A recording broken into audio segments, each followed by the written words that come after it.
Good evening. Thank you so much for attending today.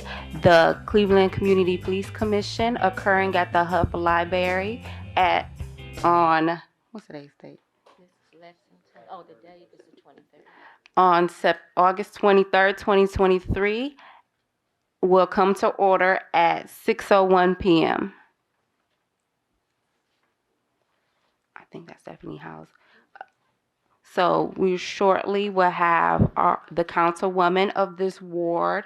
We would like to always give thanks for everyone that attends our meetings. We know this is a very important work, as well as each commissioner for your continued work and efforts in ensuring police accountability and constitutional reform.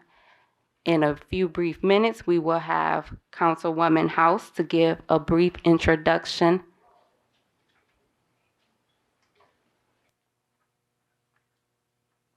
Thank you. Hi, good evening, everybody. It's good to see everybody. Welcome to the CBC. Welcome to Ward 7. Welcome to the Huff neighborhood. All of those things. Really just want to say hello to everybody. Really looking forward to the updates from the commission. I don't know if y'all, I should have brought my community agreements. Well, so for those who do not know, here in Ward 7, so one of the things that we usually do before we start a meeting is we come up with community agreements, right? And so for every community meeting, we read through those community agreements, and it's usually a call and response. And so I'm gonna just a couple of them off the top of my head. So since you all are in our house, I am going to introduce you to some of those things. So if you can all just indulge me and repeat after me. And those are how we engage in our dialogue here in Ward 7, okay? So the first one is to be respectful of others. There's usually, the one I do remember is there is a 3-minute time limit on conversations. Yes, and we have a honoring of our elders, honoring of our children, and be respectful of others' opinion. It's a couple of other here, but I'm giving y'all the general sense, the general vibe that we have in Ward 7. So if you all don't know, that's how we roll. And we just, hopefully everybody can have an enjoyable time here. But again, thank you all so much. We appreciate you all hosting and coming here, and we would love to receive you all again. So thank you so much. Thank you so much for attending. We're going to move to the next item of business, which is a roll call. Commissioner Adams? Present. Commissioner Benito? Present. Commissioner Shura? Present. Commissioner Donaldson? Present. Commissioner Early? Present. Commissioner Garrett Ferguson? Commissioner Kennedy? Commissioner Reeves? Present. Commissioner Ridgway? Present. Commissioner Van Leer? Present. Commissioner Wong? Present. Commissioner Zayed? Present. Commissioner Rodriguez, present. A quorum of commissioners needed to conduct business has been met. The next item is to review the agenda. Is there any items that need to be added at this time?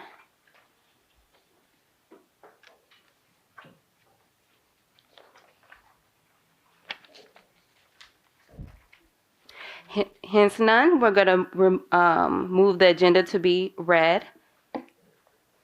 The next item of business is basically an overview of meeting decorum, very similar to what our councilwoman has stated. So if you can please review the guidelines for public comment, this will help to ensure that our comment will encourage all voices, as well ensure that everyone is heard and that one person speaks at a time. Public comment will be at the beginning of our meeting, and if time is allotted, we can open up a second period. During any time of the meeting, if something shall arise, please feel free to speak to our CPC staff, which is in the corner right there. Or if you would like to email at a later date, clecpc@clevelandohio.gov. As well as we do follow Robert Rules of Order. So for just general, the commissioners, please ensure that you're speaking to the presiding officer or the chair at the moment, as well as ensuring that one commissioner is speaking at a time and that we allow one person to speak at a time. And if you would like to go again, please wait till every voice is heard from each commissioner, basically. Any further questions and concerns at this time? I do not believe we received any minutes. Okay. And we would like to just do a quick overview. Well, let's move into public comment first. Would anybody like to step to the mic?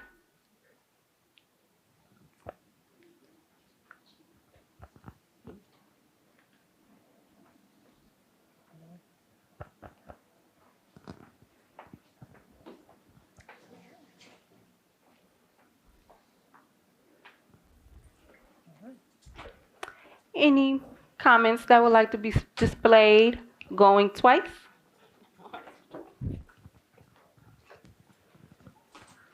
Okay. It seems like we can move to the next item. I hate to announce it, but I don't want to ensure I'm not taking away anybody's voice. Okay. So just a general overview that all the questions will be accepted from the commissioners during this presentation. And we have two guest presentations that will discuss basically the practices of police investigations. First, we will have Superintendent of Internal Affairs, Mr. Violin.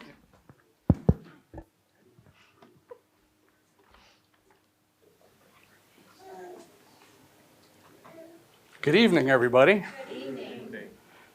I want to thank all of you for inviting me. I always get reinvigorated when I get to speak to the public and to civilians about what it is that I do and what it is that my division does within the Cleveland Division of Police. So this is a great opportunity, and I thank you. Unfortunately, I was told that we don't have a clicker to fast forward our PowerPoint through, so I'm going to end up being kind of off center, and I apologize if I don't get a chance to sweep the whole. Would you like me to do it for you? No, that's okay. I don't mind, because I'll lose my train of thought if I have to keep pointing at somebody, so I appreciate that anyways, though. Provided that this works. Yeah, that's not doing it.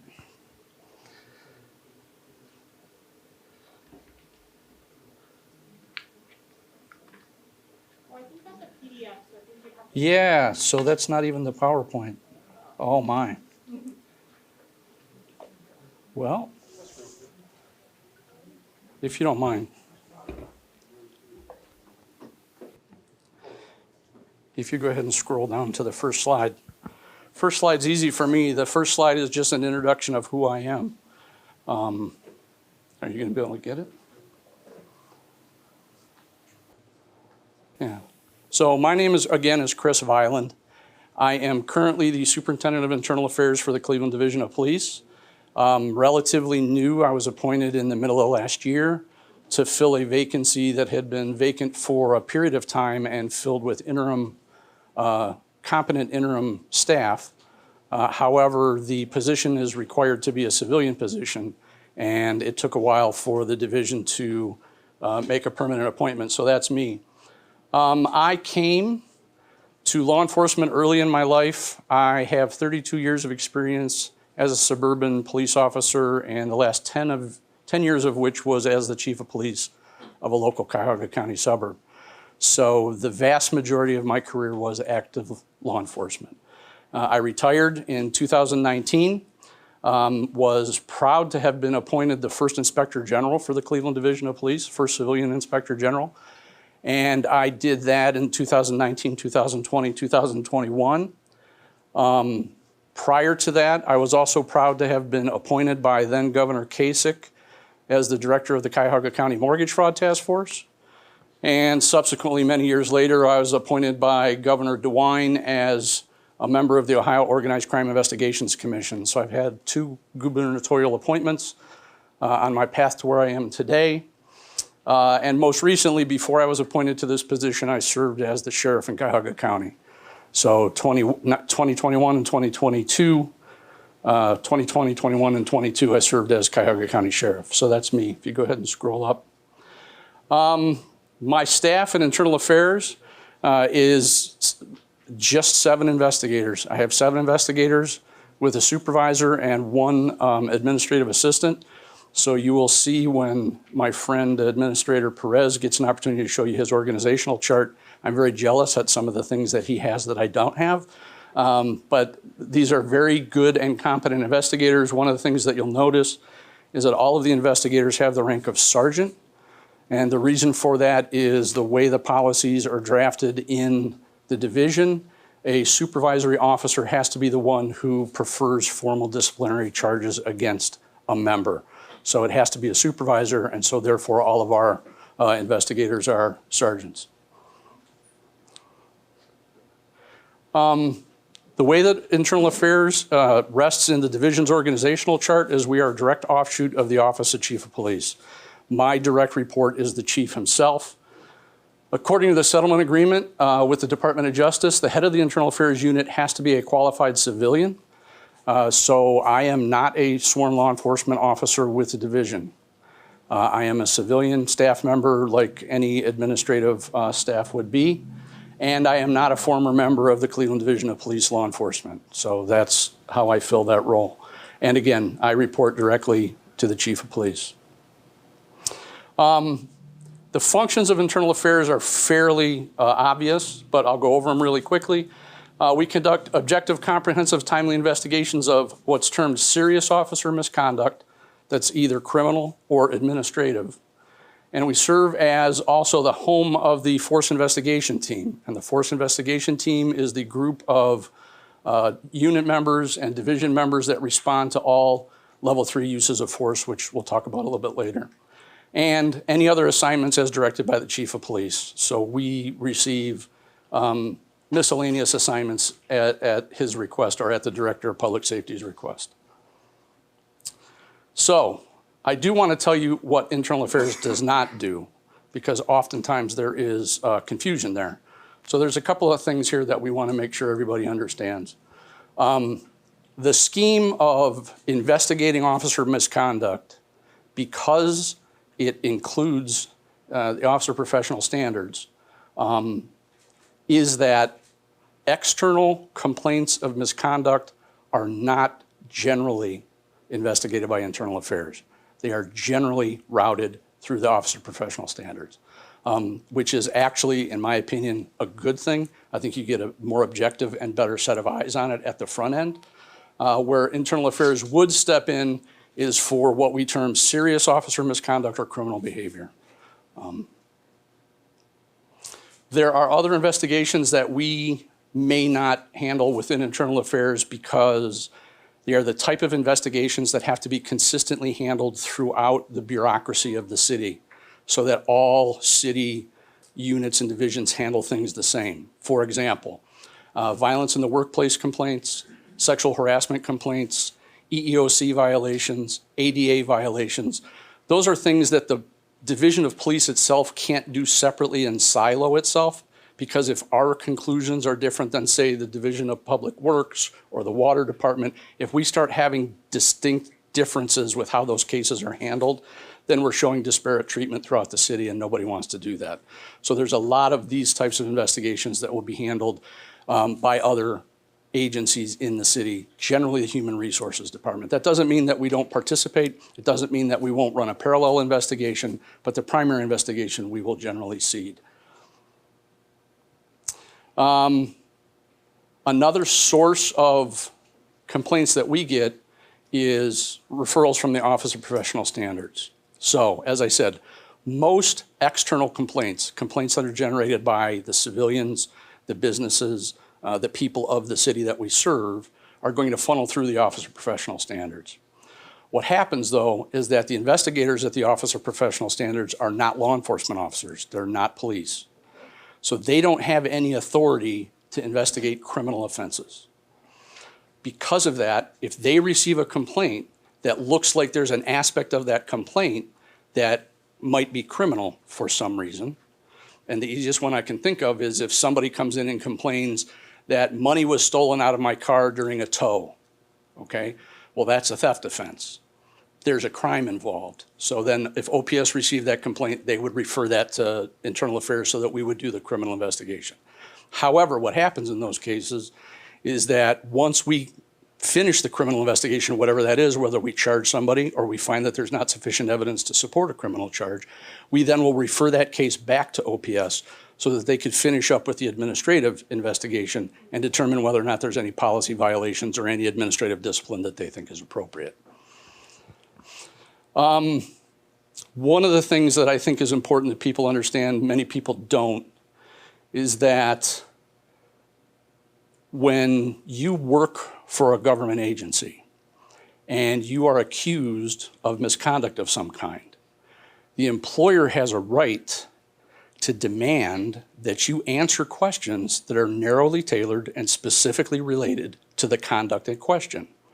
So if we use the example of money being stolen out of a car, I can, as the employer, require that the officer involved come in and give me a statement and answer questions truthfully, specifically about his conduct with relation to that tow and what may or may not have occurred.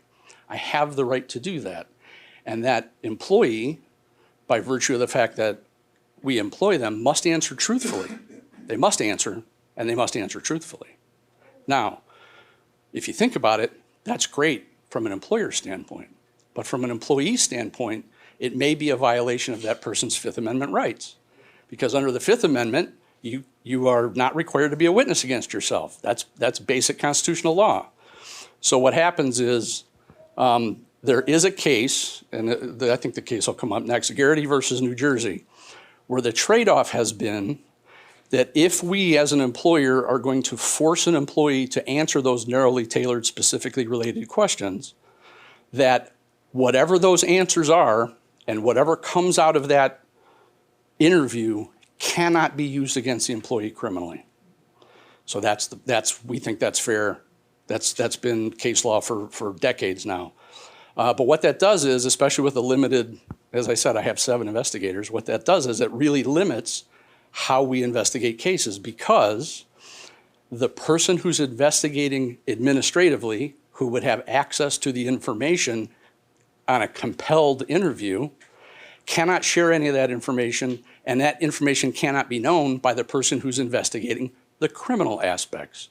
Because if that information gets transferred to criminal, that criminal case is now tainted, and we're either going to lose a criminal case or there will be a problem in discovery when that happens later on. So what happens is with internal affairs investigations, what we do is we bifurcate the investigations. It's very important that we separate and segregate the criminal aspects of the investigation from the administrative aspects. And we can do that a number of different ways. You can do that in time. So what we could do is we could do a criminal investigation first, not worry about any of the administrative compelled interviews, come to a conclusion, and then proceed with an administrative investigation after that.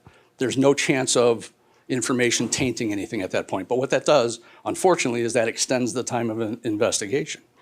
Or what we can do, depending on the case, is that we can do them in parallel and make sure that within the office we have bifurcated the case so that the criminal investigator and the administrative investigator have no knowledge of what's going on between them. That helps us with more serious cases where we have to come to a quick resolution, but it makes the actual process of getting the investigation done internally very much more difficult, to make sure that nobody has a conversation next to the water cooler or something like that. It's just a little bit more difficult. But bifurcation of investigations is very, very important.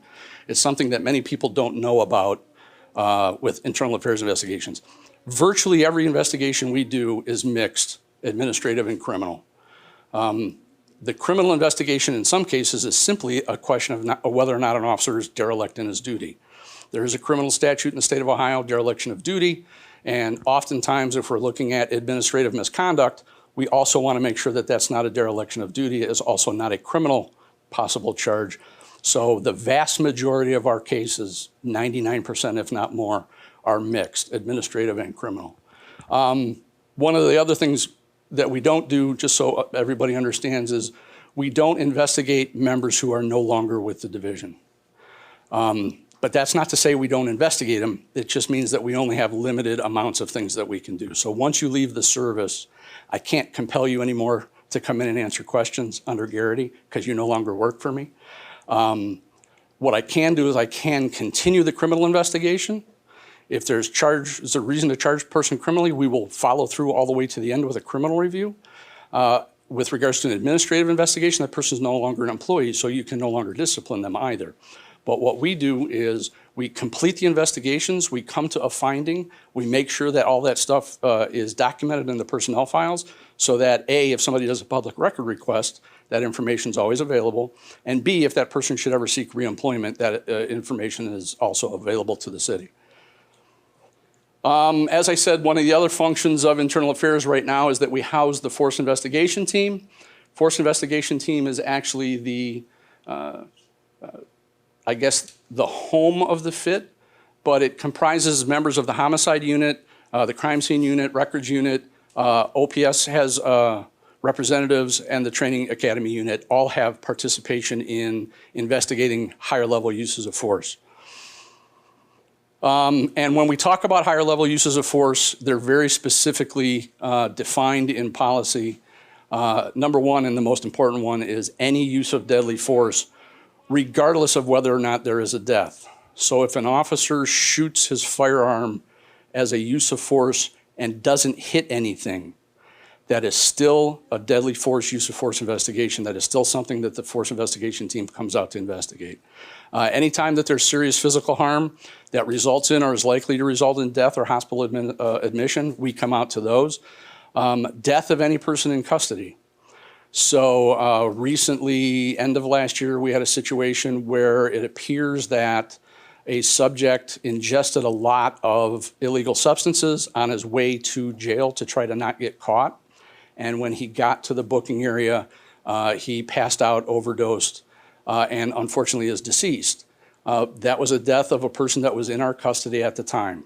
So that was a case where the force investigation team came out to do a full investigation, even though there was no force used per se. It's just another one of our responsibilities. Anytime there's a loss of consciousness, anytime there's a neck hold, anytime there's a strike to the head with a hard object, and we have chosen to define that voluntarily as a closed fist being a hard object.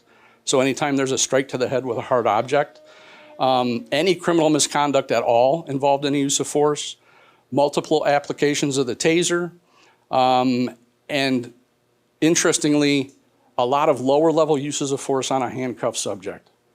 And the reasoning behind that is it's presumed that once you are in handcuffs, you are in a much less able place to protect yourself from injury or fall or any of those things. You have now become much more vulnerable.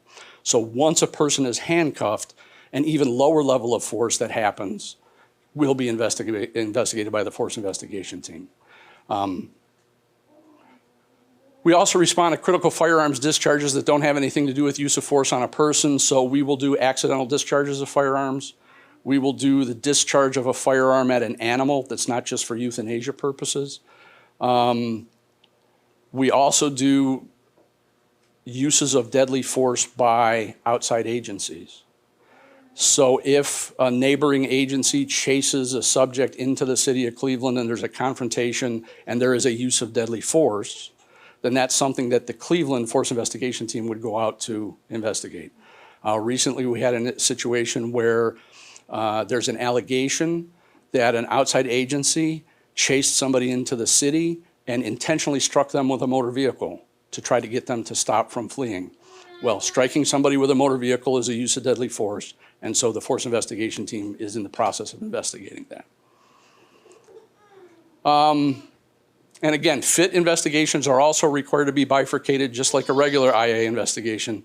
But again, something that many people don't consider, but I always like to bring to people's attention is when we're investigating a use of force, we are looking at best 4 separate investigations, if not 5. And what I mean by that is there is the initial investigation of the subject's behavior as to whether or not they committed a crime that stimulated the incident itself. There is the inquiry into administratively whether or not that use of force was within policy or not. There is the administrative investigation of each of the involved members that were involved to determine whether or not they followed policy and were compliant. And then there is a criminal review always of whether the officer involved did or did not violate the law in his use of force. That's usual, and what I always like to add, because it's not specifically written, but it is one of the mandates of the force investigation team, is that we're also doing an internal administrative review of the criminal investigation itself. So when we bifurcate, the half that's doing the criminal investigation, especially of the officer, we monitor that and we watch their interviews and we watch their evidence collection and we determine whether or not that's a fair, biased, and impartial investigation. So for every use of force investigation, really there's 5 sub-investigations that go into that. We've got it down, I think, relatively well to a good pattern and practice. We do best practices all the time, but always we like to remind people that you don't get instantaneous results. Things take time to do well, and that's one of the things that we do with Force Investigation Team. With regards to deadly force investigations, currently we operate under a memorandum of understanding with the Cuyahoga County Sheriff's Department. So if we have a use of deadly force where a person is deceased, the Cuyahoga County Sheriff's Department comes in and takes over the criminal half of the investigation. They bring their own evidence processing people in. Right now, that's the State Bureau of Criminal Investigation. County sheriff's investigators and the county prosecutor do the entire criminal investigation. The force investigation team does a parallel administrative investigation as to policy violations, et cetera, while at the same time we monitor the sheriff to make sure that they're following all best practices in what they're doing. So you know, the disciplinary scheme that's been developed for the division is roundabout. When I talk to people in my personal life and I try to explain it to them, I say, have you ever heard stories about people saying how the IRS code is so huge and so crazy you wouldn't even know if you were violating it half the time? This is the scheme that the division has developed over the last 5 years to do discipline. This isn't even the best one. This is one that was created in 2019 by Captain Simon at the behest of the members of the settlement agreement parties, and it's relatively accurate. I can make it available through your executive director if you need it. There's a lot of exceptions to it, which is why I don't necessarily pass it out.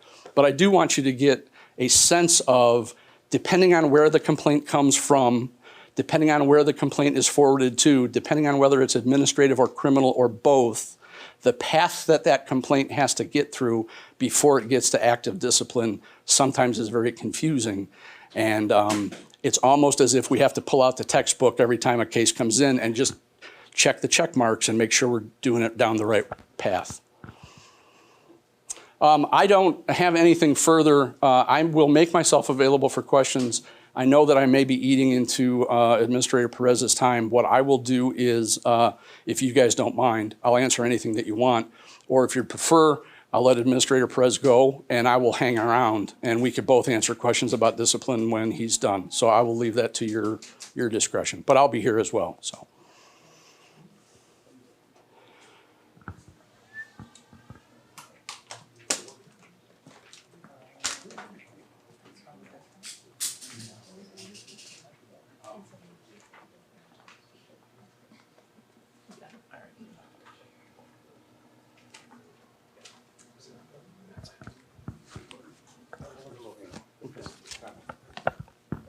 All right. Hey, so good evening. So I'm Administrator Perez.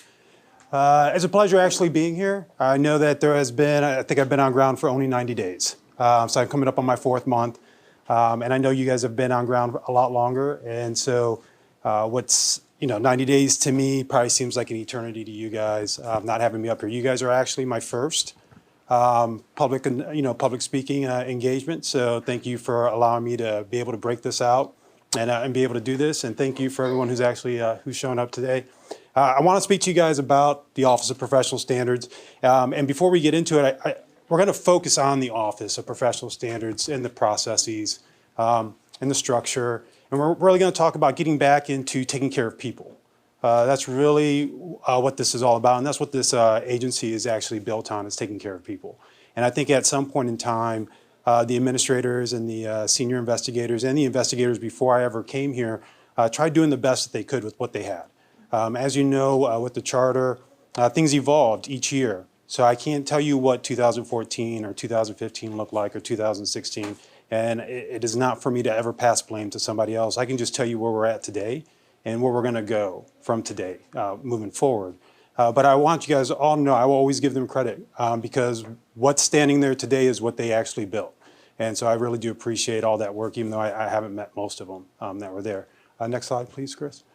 So this is the agenda. We're going to go through some introductions because I want you guys to actually know like who I am, where I come from, what shaped me. Can you go to the next one for me, Chris, please? Next. So this is me, and I'm 45. So this is my 45-year life, right? Up on a PowerPoint.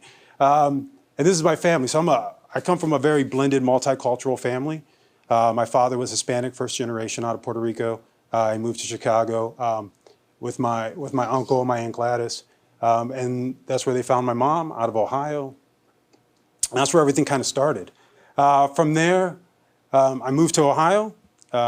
When I played at the university, that was the only way I could actually go to college, was being able to earn a scholarship, because that was probably not in the family cards at the time.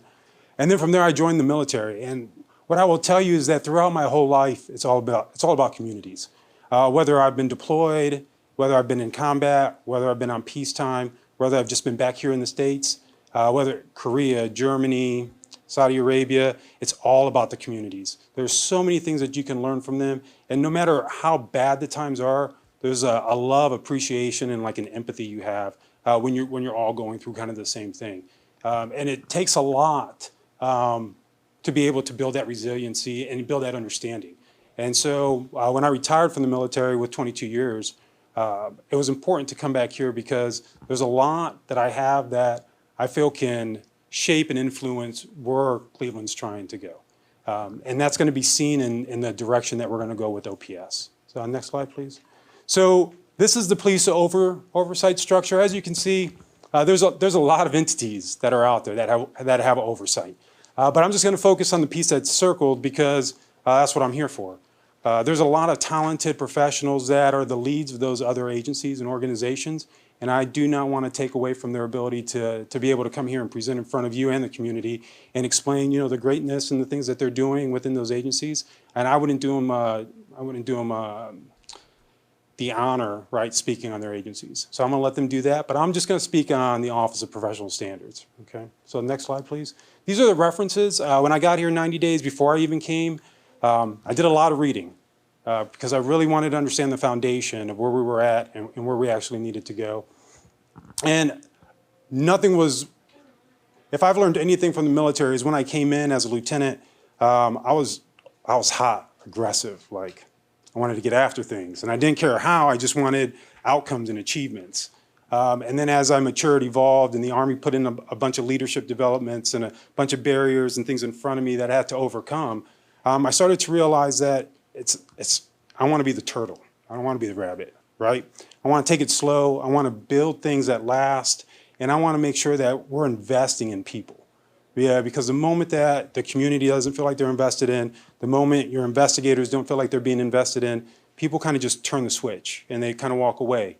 And then it's a lot harder to get them to where you want them or get them to where they're living their best life or they're at that full potential.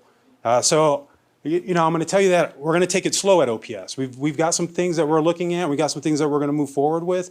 But we want to make sure that it's developed. We want to make sure that it's grounded. And we want to make sure that it's transparent to the community and the community is allowed to give us feedback. And you'll see that in some of the products that we've come up with and just the last 60 days out of the 90 to where we're really looking for the public to be engaged. This is your agency. We're a premier investigative agency, but we're only premier if you feel that way. I can say that all day, but if you don't believe it, if the citizens don't believe it, if the people who come here to visit Cleveland don't believe it, then it doesn't exist, right? It's not believable. So these are the sections and the parts that we're really looking at. Human error, right? So section 102 is not ethics requirement, right? That's section 103 of our OPS manual. So human error happens all the time. You look at slides all day, you have things, but the avoid the conflict and the no conflict. I think everybody is aware, and if you're not aware, my sister is a detective with the Cleveland Department of Police. She works in the domestic violence. So Chris came up and he talked to you guys about the criminal aspect. So if a complaint was to come in for my sister, right, we can't determine if it's administrative or criminal because that's not our place. So we will automatically move that over to IA so that they can do that. And during that time that they're looking at it to see if there is something there that is criminal in nature, we will then work with the city just like you do when you feel like the interest of the parties aren't in the interest of the board. We will look at the city to try to find an investigating agency to be able to look at that administrative side. So we will work that so that when all of that is happening, we will have another plan in effect to look at the administrative side once IA gets done, if they feel there's no criminal activities. So I want to share that with you because at no point in time do I want to put any of my staff or any of my investigators in a position to ever make them wonder or even question how I might feel about their decisions. That's not for us to ever do. So we have other agencies, other opportunities, and that's the way that will work out unless something changes. But I want you guys to rest assured, like if those things were to happen, people would be notified that that's occurring, and then that's happening, so that there's transparency. People trust transparency. People don't trust secrets. Next one, please. So what's our mission? Our true mission is that we investigate every single complaint that comes to us. Well, we have to. And we give it the care, the quality, and the assurance that it's deserved. And at the same time, we're going to start communicating with the complainants. We're going to start communicating with the officers. And we're going to start doing it in a way that gives multiple touch points so that people have an opportunity to come back and provide additional documentation, or at least talk to us about what they're feeling or what they're thinking. The types of complaints that we look at is lack of service, improper procedures, unprofessional behavior, harassment, biased policing, missing damaged property, excessive force. Yeah, Chris talked about the damage or the missing property. Somebody's vehicle's towed, the money's stolen, and then they say that they believe the officer stole the money. So that's criminal in nature. We pass it off to Chris. If there's anything that's still there that we feel might be admin, we still track it. Once Chris is done and the IA teams do what they do with it, they refer it back to us. And then we take a look at it and we make sure that we're in agreement with what was founded, right? But we still do our own piece of this investigation. At no point in time do we leave it to any other agency to come back to us and tell us how to do our jobs. We're independent and we will remain as such. The types of dismissals are non-CDP employees. If it's not like a Cleveland Department of Police employee, or if it's not an officer, we don't have jurisdiction or authority. But what we can do is provide a little bit of assistance to that individual to find out who or what agency that person belonged to, Metro Police or something of that nature, and then get them in contact. Like, here's a number, you can contact them.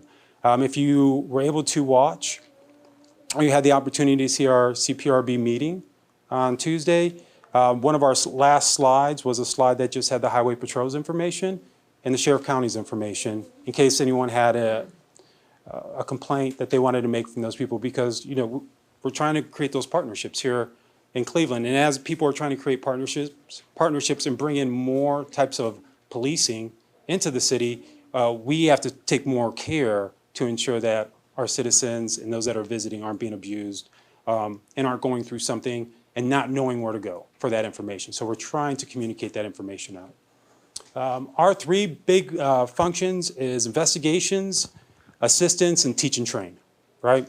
So everybody understands the investigation part. It's a non-criminal administrative.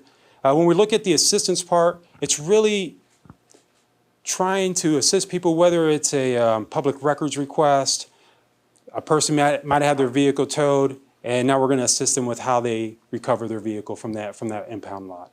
It might be an individual has their property taken over and logged into the property book, but they're supposed to have it back. We're going to assist them and help them with going through the right procedures to get that money back. And we've done it in the last 90 days. It's important that even if it doesn't result in a case, that there's resolution, and that people feel like they had somewhere that they went to and that they might want to go to again in the event that they need something, instead of just staying at home or complaining about a system that they believe is broken when that system just needs to be known.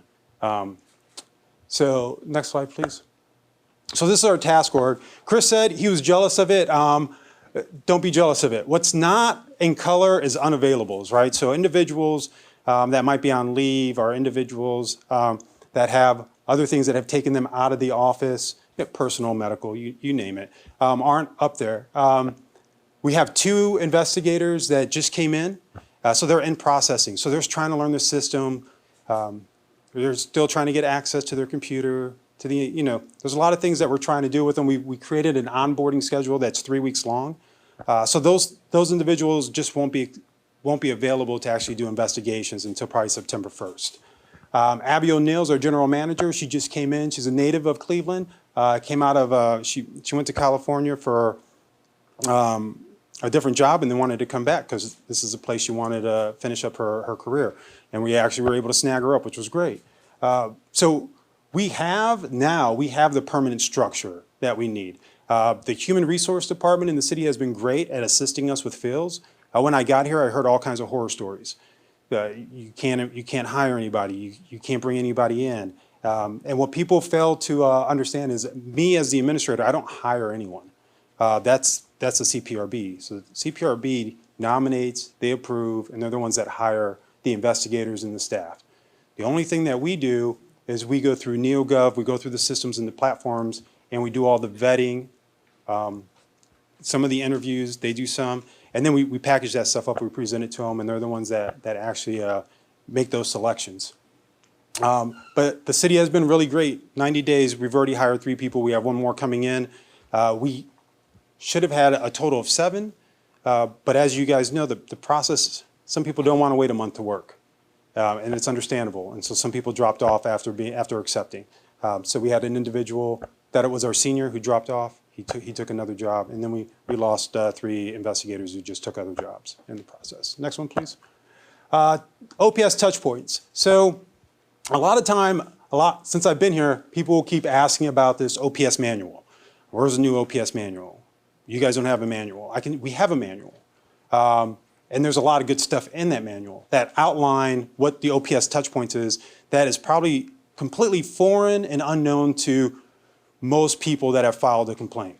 And this structure was pulled out and created just reading the old manual. And this is the touch point that puts our investigators back in touch with our communities and our citizens.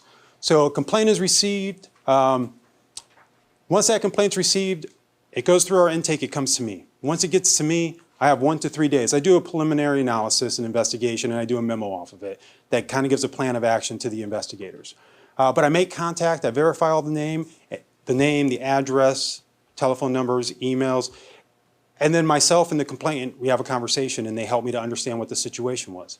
Sometimes people say it's a lack of service, or they'll say someone was unprofessional. But then after hearing them talk and get it all out, it's not that they were unprofessional, it's that a report wasn't filed. So it's actually a lack of service.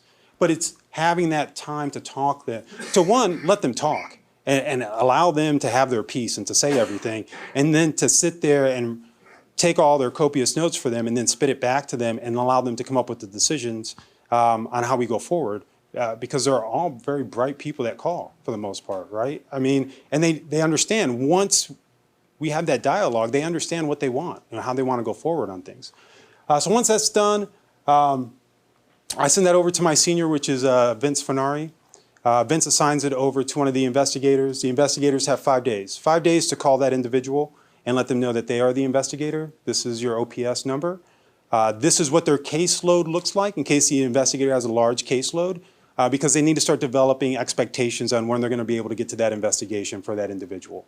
I always tell them when I do that initial call, I give them my phone number, I give them my email, and I give them my direct line to my office. And I let them know that in 5 working days, if an investigator has not identified themselves as being their person, they are to call me, and then I'm to re-engage the investigator to ensure that by the end of that day, an investigator is contacting that individual.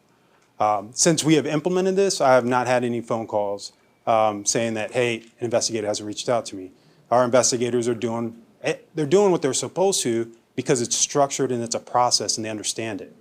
From that point, we identify a standard or complex. If it's a standard case, we're looking at 45 days to try to complete it. We have a backlog. Everyone knows we have a backlog. Once we get up fully staffed and we have 10 investigators, we don't need 10, but as long as we have the preponderance of investigators fully active, we'll be able to take our backlogs and start looking at them. One of the things that we're doing with case management, while we're looking at this with the senior, is identifying those cases in their priority of cases, right? So are they a standard, are they a complex? Once a case, at any point in time during a standard case, it can move to complex. We can start to identify that there's more things that we need to take into consideration. We will extend it, but at the 45 and 75 day mark, we're calling the complainant back and we're letting them know, you're standard, this is where we're at. You're a complex, this is where we're currently at. But we're building the expectation just to let them know where we're at. As Chris alluded to, if an officer leaves and we're in the process of an investigation, but they leave the CDP, then that investigation stops. However, we track the trends. So at the end for the annual report, we will tell you how many officers left the CDP where either their investigation was complete or it wasn't complete. And so we'll still track all of that and we'll give you like the number so you can see how many officers we've lost over that year. And then what was that timeline that that investigation was in. From there, once the case is complete, it goes to, we'll get into that process on the next one. But once those cases are complete, the investigators call the complainant and they brief the complainant out on a baseball card. We call it a summary card. That summary card lets them know the evidence, the findings, the who, what, where, when, and why. Lets them know basically what the investigator saw and what they collected during that investigation. It doesn't tell them is it sustained, is it unfounded, was it insufficient? We don't go into that. But anyone who can read that can kind of tell which way that investigation is going. We, as investigators, only provide recommendations to our board. Our board members are the ones that make the determination at the end. So we don't ever want to tell a citizen, this is what the recommendation is going to be. So we leave that until we actually do the CPRB board, the hearing to the members. If at that point in time the citizen says, hey, I've got supporting documents, I want you to go talk to this witness, I want you to do this, then we extend it for 5 days and we follow up with everything that they gave us. If they say that they have nothing, then we call the officer and we let the officer know and we give them the same brief. There have been cases since I've been there where cases have been in the unit for 2 or 3 years without being heard. They've been completed, but it's been 2 or 3 years and the board hasn't seen them, or 1 or 2 years and the board hasn't heard them. And so that's a lot of time to be under, where you feel you're under investigation. So we want to do right by both sets to make sure that everybody has that fair understanding that we're impartial. We're there and we're going to do the best thing we can for everyone, but we have a job and we're going to hold ourselves accountable to it through and through. Next slide. So this is just a 7-step investigation process, which is what we kind of alluded to and talked about. And what I did was I put the consent decree in the paragraphs with the sections that kind of help if anyone ever wanted to go back and look at that to see how this was generated and where this is mandated for this stuff. But as you know, like we put it into our system. Step 2, that's me. That's all the stuff that I will look at and that I will complete before I give it to the senior investigator. Once it goes over into that fact-finding process, that's everything that investigator is going to do. He's already got the investigation plan that has been provided to him off of a memo from me, or the senior, and that's everything that they start writing out in their investigation plan. Who's the witnesses, who's the subjects, what kind of evidence are they going to start requesting, and they start to build that timeline so that everything starts to come into picture. Once that is completed, they do a one-on-one with the senior. The senior goes through it, kind of looks everything over. If the senior says we're good, go forward, then that'll come up to me. I'll take a look at it. At that point in time, then we do those touch points again with the complainants and the officers. Then from there, it goes into a case prep, and then it's ready for the CPRB hearing. One of the things that we're doing with that outbrief to the citizen is trying to identify to them, do you want to speak at the board? And if they do, that's a priority now. So that means that case is going to move to the next CPRB hearing. And we're going to prioritize it that way because we want them to get there and we want them to have their say. Not everybody wants that, but the ones that do want it, we have to be able to provide them that type of service. So we're trying to ensure that once we start doing these things, that it all leads into the resolution of the complainant and the police officer, understanding what the outcome may be, and having their ability to speak about it. Next slide, please. So this is the summary investigation outbrief, and this was posted. This was one of the investigations on Tuesday. I just took some of the information off, but we post all of this stuff with the agenda that I provided you guys with as well. And we use this during case management. So it's a number of how many reviews we have. One of the other things that we do once we do this brief to the complainant and then we do the brief to the officer is if the investigator has identified where a policy or training, there's a recommendation for it, we will draft up that recommendation and that policy prior to us ever sitting with a CPRB hearing and then telling them we have a policy recommendation. We will do all of the homework up front, and then we will let the citizen know, like, this case, this is what we found, but we're also going to do a policy recommendation. And then we're going to hang it on our portal for 15 days for the community to provide feedback so that they can read it, provide feedback to it, and let us know, like, yes, no, or maybe I want to see this, or maybe I want to see that, if that happens. And we'll take all that feedback into consideration so that it's out there and it can be seen. The other thing that we're looking at with that is that once that's completed, then all of that gets packaged, given to the CPRB members for their pre-briefs when they start doing all their homework and everything before the hearing. And that way they can see that stuff, and if they have questions or they have feedback or they want to see other things in that recommendation, they can. So those are the things that we're trying to make sure that all of our deliverables are in sync with all of our touch points. Next slide. So 90 days, like I said, I've been here 90 days going into the 120. As the administrator's initiatives, I will tell you that we've lost touch with the community. I have a community engagement officer, but we've lost touch. For when I got there, it was our investigators weren't going out. They weren't trying to get with the complainants and doing face-to-face interviews. They weren't trying to get into the community. And I understand COVID was a thing, a real thing, and had a lot of effects on a lot of people's lives. And that, it maybe prevented some people from wanting to do that. But that prevention then became a catalyst for I don't want to do it. And that's not how you provide customer service.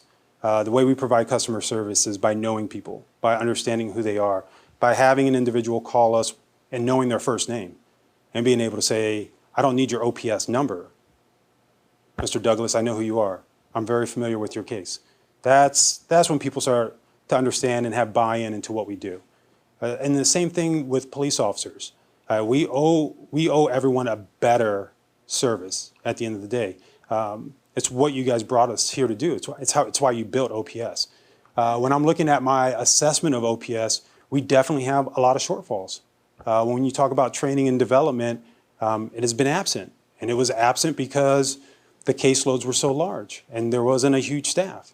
And so instead of, what do they call it, robbing Peter to pay Paul, instead of doing all of that, people made hard decisions. And they said, we're going to do this instead. And we're identifying that, but now we got to get back to what's right. We got to get back to the basics. And we got to make sure that what we're keeping in those chairs and what we're providing the citizen is a professional investigator and a professional staff with the qualifications and the certifications that lend that confidence, that trust, and the legitimacy that OPS is an actual agency that is there, right, to protect them and their rights. And so that's what we're really going to try to get back to. We have some reorganizing, we have some restructuring, we have a lot of training that we have to get done. And I'm just speaking OPS. We just have a lot of training to get done, and we have a lot of relationships we have to rebuild. We're missing our partnerships, we're missing our relationships, and I understand the frustration and the anger that people might have with certain entities and certain agencies, but please don't ever confuse passion and purpose with just being mean, right? Like, passion and purpose, that's love and like empathy. Passion and purpose isn't rude and soulless and where you rip in dignity. Like, people watch us, people look at us, and throughout my life I've had great role models, I've had really bad role models. I've had great mentors, great coaches, great communities, bad communities, and I've even had great friends, and I've had friends that I had to say, like, you're good for a season, but that's about it. Like, can't keep this up. This isn't where I want to go with life. So OPS is going to get back there. Like we're going to build those partnerships. We're going to get back to where the community knows who we are and they want to come to where we're at and they want us to come to where they're at. Is that going to happen by the end of this year? It's not. But I will tell you that by 2024, this time next year, if I'm standing up here and I'm still giving you the same speech, then I will happily drop the mic and give this up to somebody else. Because my purpose is for the communities to thrive, for my investigators to flourish, and for my staff to flourish. That's the only reason that I'm here. So, once again, I appreciate all of you guys allowing me to come out here and speak to you. I appreciate you guys taking the time for this brief. And if at any point in time, I always tell people my door is always open. You can call. I'd rather have a coffee and a conversation, but I will meet with anyone at any point in time, and everything that you have to say or want to say is relevant to me. It's extremely relevant to me, and I don't care how long it takes. I want to get to it, all right? And I know our agency does too. All right, thank you. Thank you. So at this time, we're going to open questions to commissioners.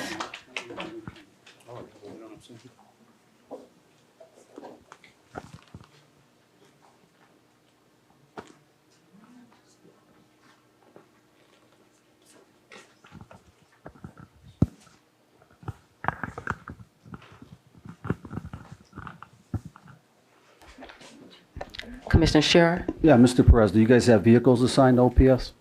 We do, sir. We have 4 vehicles that are assigned to us. Okay, thank you. Mr. Villan, did I pronounce that right? Violent. Violent?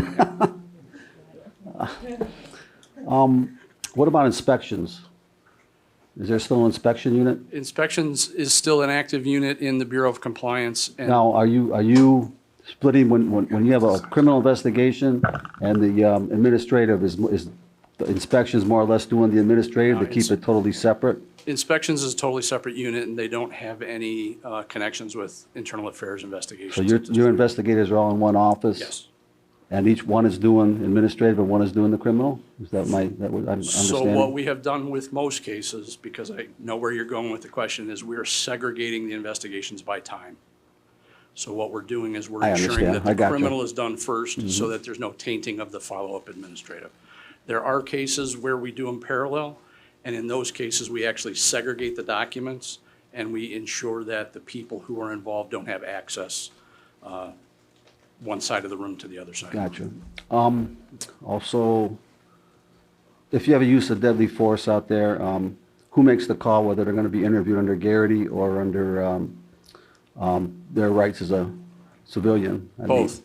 So both happen. So Is it- the we used to have the- the bifurcated investigation, the criminal half will do a separate interview under Fifth Amendment, so an officer does not have to implicate themselves.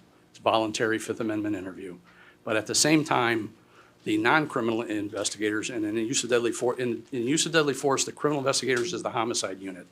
Different floor, different investigators, different everybody.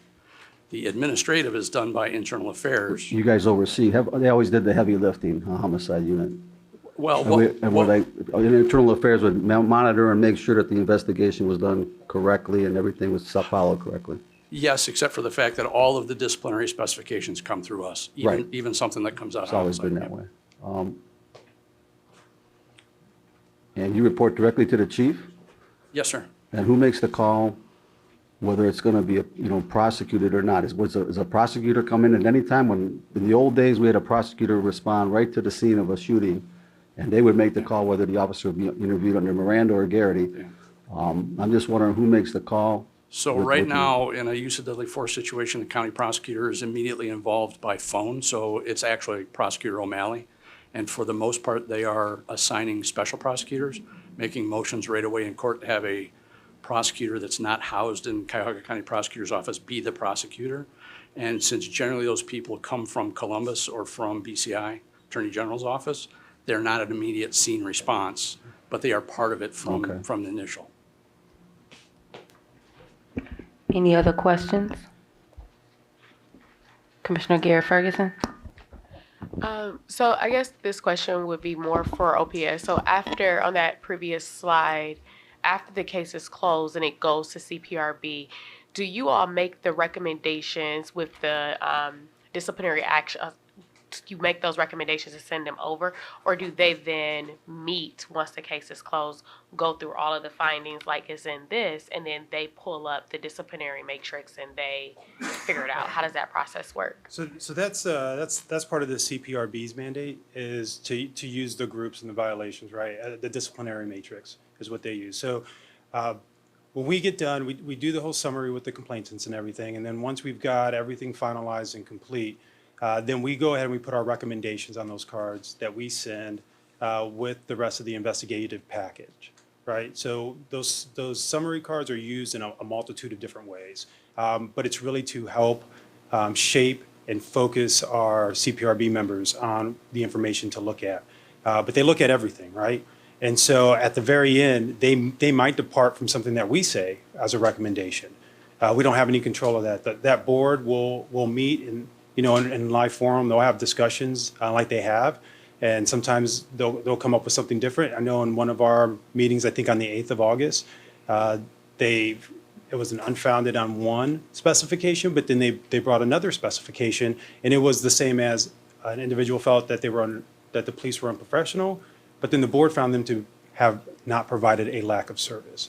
And one of the things that we're trying to do is ensure that the citizens are in agreement with what the specifications are. Because there's been times in our meetings where the citizens will stand and say that's not the allegation, or that's not true, what the investigator wrote wasn't correct.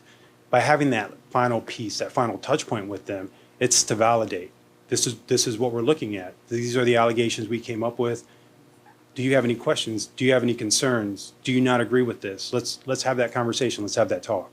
And then that helps us to provide a more well thought out, more well investigated package to the board to make those decisions. So do you all use the disciplinary matrix and the groupings when you do the recommendations too? We do not. So we Okay. do the recommendation as sufficient, right, insufficient, founded, sustained, unfounded, those four. So as far as the allegations, are they Yep. sufficient? But you don't make recommendations for disciplinary? No, ma'am, Oh, we gotcha. do not. Okay. We'll make recommendations when it comes to training policies, any equipment policies, like anything that comes up as a policy, an institutional, right, look, we can make those recommendations. And that's why I said, before we provide those cases to the board members, we're going to do all that homework and make sure that what we're providing is relevant. Because in some of the cases with the backlog, we're stating that there's a policy recommendation, but that case was like 2 years ago. So is that policy still relevant today?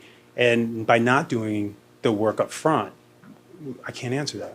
Right. So in that type of scenario, are you guys then, I guess, contacting the police department directly regarding the policy to check and see if that policy is still relevant? Or do you ever work, I guess, even with the police department with policy recommendations? We have to, right? Because all their policies are live documents, so they're always changing, always revising. So we have to make sure that what we are speaking about or what we are making recommendations on is that's what's today's document. Because if it's not, and that sometimes the CDP's already made the change, now we have a board that's making a recommendation to something that's already occurred, and it kind of like peels away at our legitimacy a little bit because some people do see it. Commissioner Benito. Thank you so much, Mr. Violent and Mr. Perez, for being here and for your fantastic presentation. I have a couple questions. The first, I was wondering, Mr. Violent, if you could talk us through the process through which officer-involved domestic violence cases are investigated, from kind of the moment where like police might show up at an officer's house. So we have to split this into two use cases. The first use case would be a member officer who is alleged to have been involved in domestic violence within the territorial limits of the city of Cleveland. And then since the residency requirements don't exist anymore, we also have to look at if a member officer is alleged to be involved in a domestic violence outside the limits of the city of Cleveland. And the reason that that is for the most part, domestic violence is a misdemeanor crime. And officers, City of Cleveland sworn officers don't have misdemeanor powers outside of the city. So outside of the city is the easiest to explain. If a domestic violence incident occurs outside the city, The law enforcement agency that has primary jurisdiction does the criminal investigation. That officer is required to notify his supervisory staff up through to IA that he is under investigation. And then we take over the administrative portion of that investigation and we monitor the criminal case to the end to make sure that that's done. That doesn't mean necessarily that we rely on the outside agency. It's not rare that we have a case where a suburbs prosecutor doesn't want to prosecute a law enforcement officer. So a criminal charge may not come out of that. But in internal affairs, we will press an administrative disciplinary specification for a violation of the rule that says you can't violate the laws. So just in the last 6 months, we've had 2 cases where outside the city a domestic violence incident occurred where the outside city agency chose not to do anything, and yet we moved forward with domestic violence-based discipline in those cases. Now, inside the city, it's a little bit different. If an officer is alleged to be involved in a domestic violence incident inside the city and that's found out on the scene, those responding officers have a supervisor come immediately and internal affairs is notified. And as soon as we respond to that scene, internal affairs becomes the primary criminal investigator for that. Then what we'll do is we will follow through with the criminal investigation and we won't do a compelled administrative interview until the criminal is mostly done. So that's how we do our bifurcation in that. So I hope that helps. Thank you. Oh, So, Commissioner Benito, did you have one more? And then we go, Commissioner Adams, Commissioner Reeves. I think Dr. Adams has a follow-up to that, so I'll let Dr. Adams go and then I'll ask my second question. Wanted just to ask generally, is that a general, like the way that you deal with officer misconduct within city Cleveland limits and then outside of city Cleveland city limits, is that just a general policy? So if it wasn't a domestic violence case, say if it was maybe drunk driving or it was they got into a fight in a bar, but they were in a suburb, they weren't in Cleveland, does that policy is the same? It's not a policy, it's the law. Or the law. Yeah, so what it is that law enforcement officers, sworn law enforcement officers of the city of Cleveland do not have misdemeanor arrest powers outside the boundaries of the city of Cleveland. So not only for domestic violence, but unfortunately for OVI, which happens for assault outside of the city, for disorderly conduct outside of the city, most of those misdemeanor type things, which unfortunately do occur, we have to rely on that local home jurisdiction's criminal prosecution, but we handle the administrative specifications. And as I said, we have transitioned over time to, while we have to allow that process to work itself out, if they decide to do nothing, that doesn't handcuff us. We still will proceed with formal disciplinary charges, even if they choose not to prosecute, because that's just the right thing to do. So. Okay, thank you. Thank you. And then my question for both of you is, what would you like to see us work on? And, are there things that you see from your work that you, would like to see us be able to collaborate, or that you see as some of the biggest needs that you'd like to see us focus on? So, partnerships like crutch, but OPS acknowledges your guys' roles, responsibilities, and authorities. And nothing's more beneficial to an agency to be able to have somebody come in and be able to provide that outside look when it comes to evaluations, when it comes to inspections, when it comes to audits, just when it comes to being able to take a better look at ourselves. There are things that, like even with a PowerPoint, you can stare at that all day and you think you've fixed everything. But then once you put it up on screen, a lot of people tell you the stuff that's not fixed, right? And that's the beauty of having outside oversight. That's the beauty of being able to have entities that can come in and be able to provide that to you. And I think as long as we have that understanding of what those roles and responsibilities are, that will help us to take a better look at ourselves and to be able to be more proactive in the way that we do things, the way we communicate, the way we conduct investigations, the way we track. It's extremely important. And I think that there's a unity of effort that has to be created. And that unity of effort just comes from all of these oversight structures actually identifying the objectives that they want to complete at the end of the year, and we're all working towards that. Because at the end of the day, the deliverable are the end users, is our families and our communities. So it's a win-win as long as everybody's like going in that direction. I guess I would just add that I think the one thing that I would ask of all of you, and it's difficult, is just patience. I think Administrator Perez and myself both want to be active change agents. We have taken these positions because we want things to get better, and we have plans where we have laid out a roadmap to make conditions improve and to garner that transparency and trust for both of our agencies. And there's nothing more disheartening than to have a group of well-meaning people say, we have an idea, just do this, and have it be told, we're not ready for that right now. And that's what's going to happen. And you have to understand that working in a bureaucracy with various different types of oversight that may conflict, getting change done is a process that takes time. I'll just give you a quick example. When I first came on as Inspector General, one of the biggest complaints I heard from supervisors on the road was that it was very difficult to maintain a notary public status because there was a requirement that many police documents had to be notarized. And reimbursement from the city took too long, and the training was ridiculous, and they were losing notaries by a ton, and nobody could get any work done with notaries. And I heard this story, and I was aware that there was no requirement that those people be notaries. The state law required that there was a certain amount of training and that any police supervisor with that small amount of training could serve the function of a notary solely for police documents. Many of the suburbs had changed to that a decade before. So I went with my great idea that I was going to solve all of these problems for the city. I'm new on the job, and I say, this is an easy one. I had the whole plan laid out. I had made that significant change in multiple different agencies. And from the day I brought it to the attention of the police administration to the day that that was changed was about 14 months. So I've been in your chairs. I also like to be a change agent.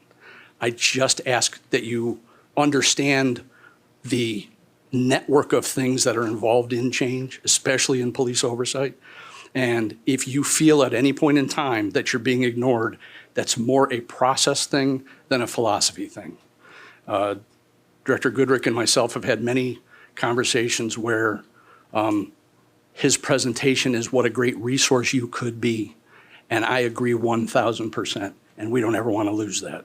So just when you can, remember those things and be patient. Appreciate it.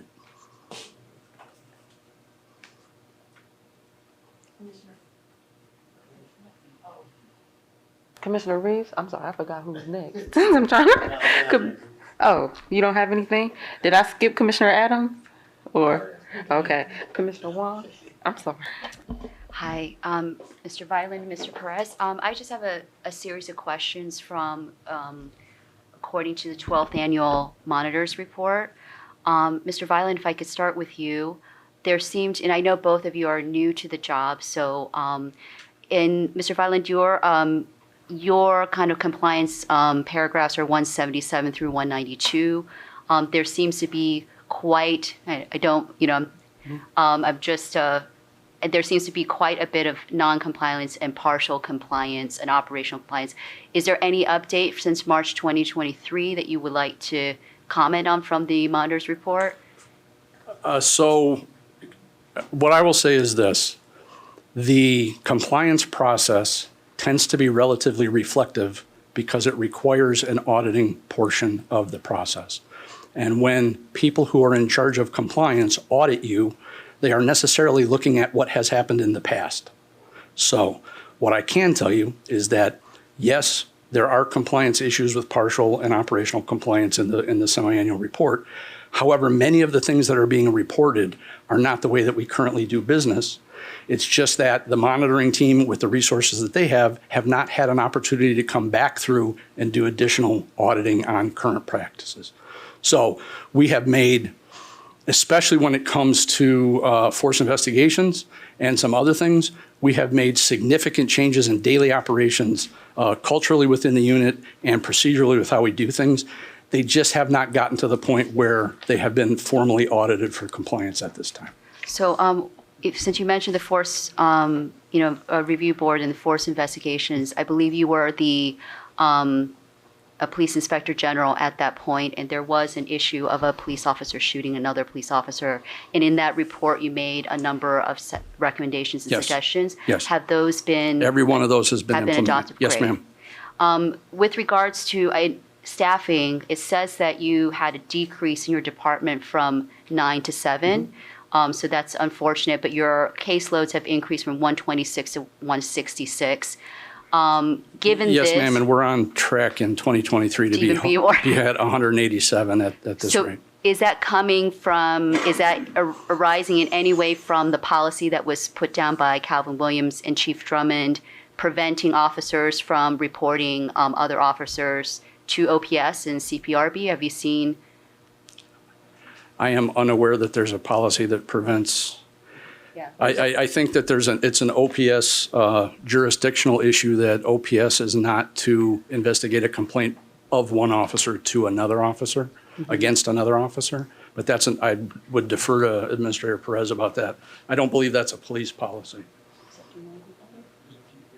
I think it was a GPO that was put down. So, Okay. But I think the genesis of the GPO is, I think there's an external foundation for that GPO. So what I'm asking is that I'm assuming there must be some misconduct that other officers see from other officers. Yeah, so is that what you're seeing? Is there an increase because of the No. officers reporting each other? No, I think that what's happened is that when I walked in the door, things that may not have risen to what was perceived to be requiring a formal documentation or investigation, I think I'm a little bit more tight with my interpretation of those things.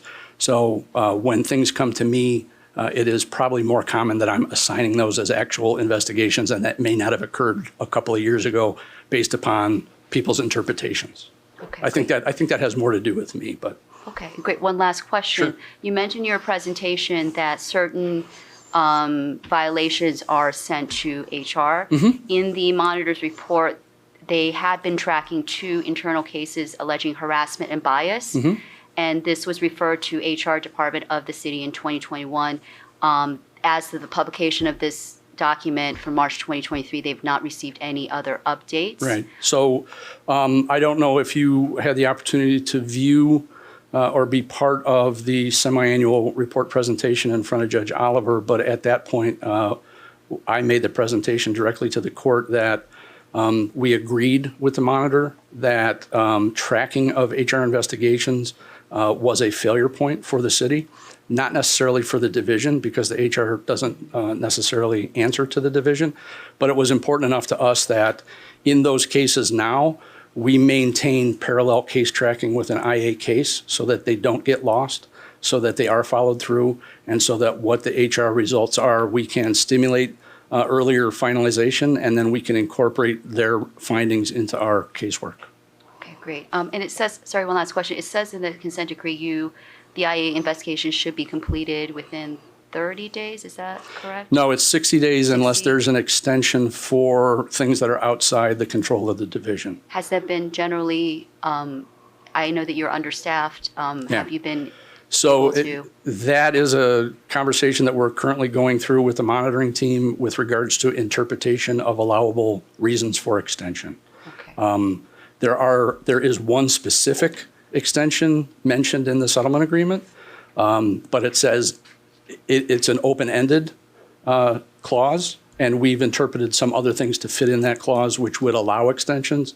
And so right now, we believe that if we take those extensions into account, we are more compliant than what is being monitored at this point in time. Okay, thank you. And Mr. Perez, if I can ask you a few questions. Yeah, Thank sure. you. So from the same document, the 12th monitor report, what struck me, I understand you're also new to your Yeah. position, but there seems to be some continual issues with community facing, communicating to the community, what OPS does, and those. Could you comment on what efforts you have made in those regards? Yeah, absolutely. So we are working with the monitoring team. That was something that came up the first week. There was a lot of things that came up the first week in May. So OPS has came up with a strategic community awareness plan. It's a slide. I believe it's in your OneDrive. I believe I shared it with all of you, so you should have it, Co-Chair Ridgway. But if you don't, please let me know, and I can just send it to you. But and currently, right now, we are still working on our community engagement plan and awareness. We're hoping to have that over to the monitoring team through Dr. Anderson in the month of September. But there's a lot of research when we're talking about communities. There was some very vital or critical gaps, right? There wasn't any community engagement going on. I mean, let's just be honest, and full transparency. Because they were so short-staffed, the community engagement officer wasn't out there. When I came on board and I asked for an events calendar, or when we requested stakeholder names and contact numbers, those things didn't currently exist. And so we have to reestablish those relationships. And that was like one of the biggest things that kind of informed us about what our priorities needed to be. To be this agency and to have the roles and responsibilities and the authorities that we have, and then to not have the voice of the community, or to not have the trust of the community, that speaks a lot. And we're going to work through that. And it's not going to, like I said, we're a turtle. We're not a rabbit. We're not trying to run to the end of the. There's a lot of communities that are out there. There's a lot of wards, a lot of districts, but there's a lot of communities, and there's a lot of people that are informal leaders for their community, informal leaders. And it's our job to find out all of them and to be able to have that relationship, because that's a lot of information and a lot of insight coming back to us to help us to be able to devise those plans. Now, what I will say is the hiring of the general manager, Abby O'Neill, she has 25 years of HR with at least 12 years of community experience. And that was one of the biggest selling points. She understands grants, she understands contracts, she understands how to get out there and do the engagement piece. And so she's going to be at the tip of the spear on this, because we identified that there was a shortage and we were missing it. OPS now has its 3 permanents, right? And myself, the general manager, just came on board, and it looks like Vince Fernari is doing an amazing job for us right now, and that is crucial. Within OPS, the permanent structure didn't exist, and when you have leadership that isn't permanent, or you feel may not be permanent, it's hard to give it everything you got. So we are addressing it. Thank you. I had a question about the procedure manual. That is what, I know you cannot speak for CPRB, but when Mr. Michael Hess came in, it had been 2 years and that manual had not been updated. My concern is I have in front of me a findings letter dated from the CPRB from April 12th, 2023. And it gives the information of the CPRB finding was unfounded, but there is a sentence that says the findings of the CPRB are final. And that's concerning to me for obvious reasons because of Charter 115.5.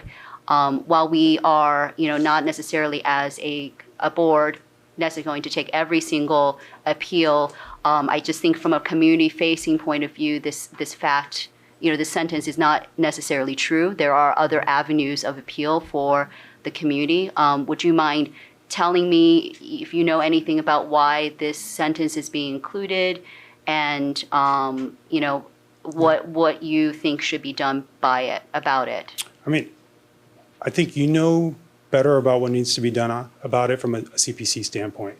That letter was in April. I came in May, and as I said, 90 days in, we're still trying to figure out a lot of things.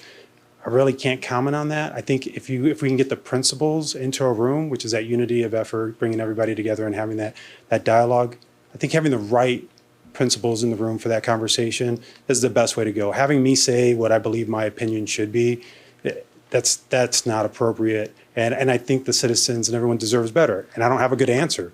And without having a good answer, I don't want to really throw something out there that's incorrect. But if you talk to these people that take in the cases first, are you going to be able to convey to them that there are other avenues beyond the CPRB's findings? I mean, is that something that people ask for? Like, what happens if the CPRB find something? Maybe it's that there is some discipline, but it was not satisfying to the complainant.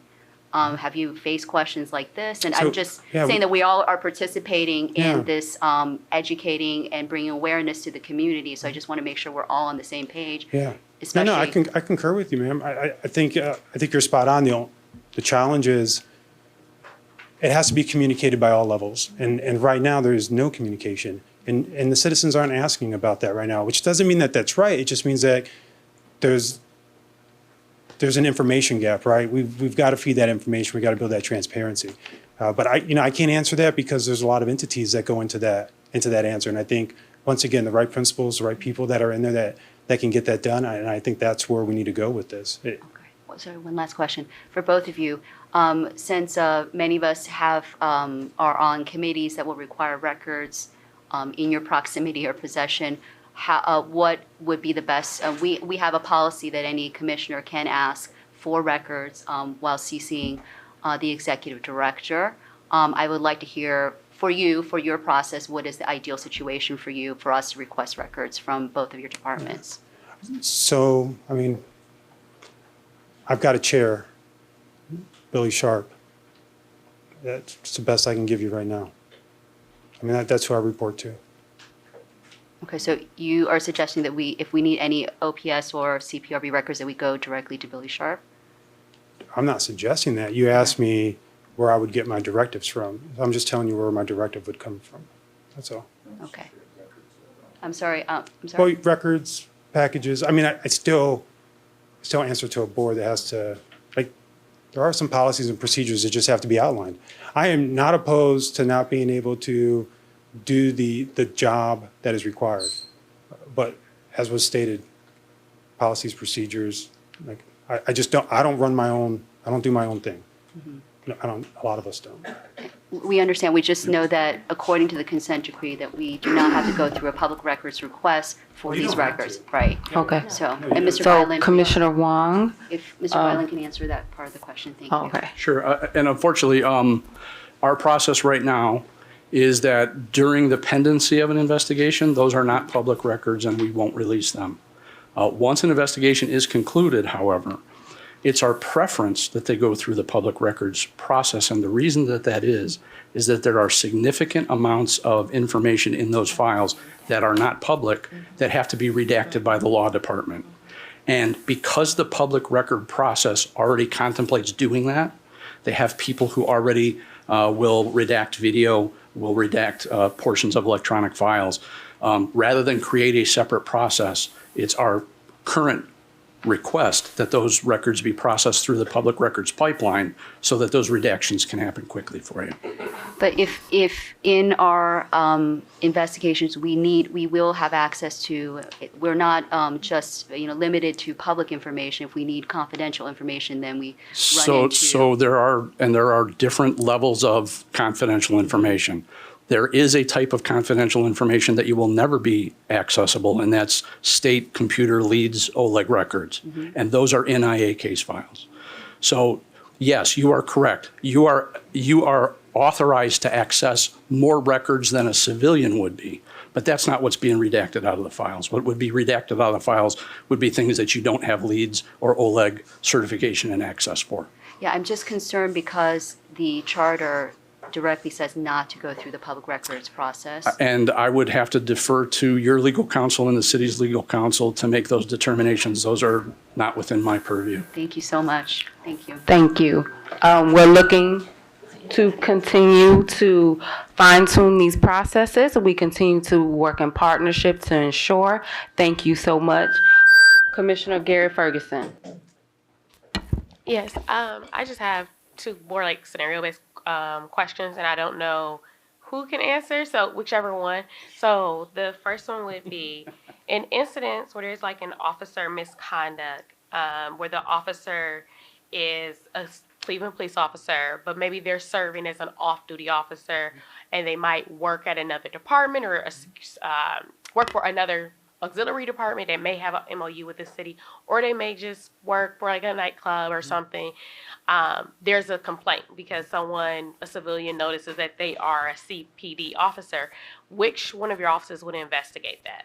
That's my first question. Yeah, so you saw the maze I put up of, okay, so often the answer to that question depends on who's making the complaint and to whom the complaint is made. So what I say is if somebody calls OPS, OPS is going to take that complaint and start working on it.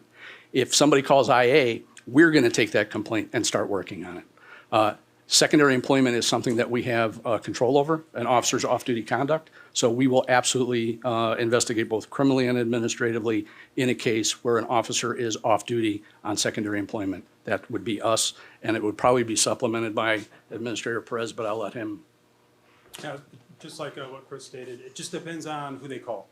So Okay. we've had several cases where during secondary employment, something has happened, and the officer has to give up their name and badge number.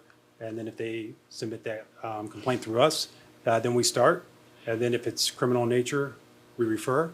And if it's not, we just continue moving through it. Does the the agency that they work for secondary employment, if it's like a actual another police department, like a CSU or something like that, like Like with- Security Alliance or something? No, like like the other, like auxiliary, I guess, like a UC or a CP, like I'm not CSU, like familiar, would those and contact there you? are? Okay. I was going to say, generally, that's not an issue, but I'm being advised that we have some officers who do carry multiple certificates. Regardless, that would still be us. Okay, and I didn't know if was there anything that said that those other It places would be have both. to? Both, that's what I was, okay. And then my next question was, there's oftentimes a lot of complaints that's made in regards to officer interactions with youth. And I know sometimes it can fall under bias policing, sometimes it can fall under use of force. When those incidents are happening, where there's complaints that are youth specific, how are they handled? Is there like a certain amount of discretion that is taken amongst privacy with parenting? I just kind of want to understand that process when it's a youth complaint. So if it's a juvenile and a complaint comes in, usually the complaint doesn't come in from the juvenile, it comes in from the parent, right? And so as a parent being the complainant, we investigate. And then it's the nature, right? So was it unprofessional, harassing? Do they feel like they were targeting that individual? And those are things that we will investigate and go through. And then we do that case like all the rest of them. We take the GPOs and the manuals from CDP and we look at what they've established. So if it's a juvenile taking with an interview, typically there's a supervisor that's going to be there with them, and they always inform the parents. And when you read through it, you can see where if the parents give permission, or even when officers have made appointments with parents to bring their children in, things of that nature. Like you just have to look at the total. Each one's so different, and it's just making sure that we're looking at it from the scope of the complaint. But it mostly goes to OPS, right? Well, it just depends on who they call, and so that's the thing, right? With us, with both of us being here, there's so many oversight agencies for policing. Like you guys are in it, so people may come to you, and then you may refer them to us. So it's just trying to figure out how do we get them, where do we get them. But for the most part, we're both there. We don't get a lot of walk-ins. But the officers give them complaint sheets, believe it or not. The officers take them with them on their rides, and when a person's like, I want to file a complaint, we've had several officers that have helped the individual fill out the complaint, put the incident on there. And we can see that because it says filled out by officer, badge number. So we look at those things. The district's always forwarding to us. They have about 24 hours. There's never really been a delay with it. People are very responsive when a complaint is filed.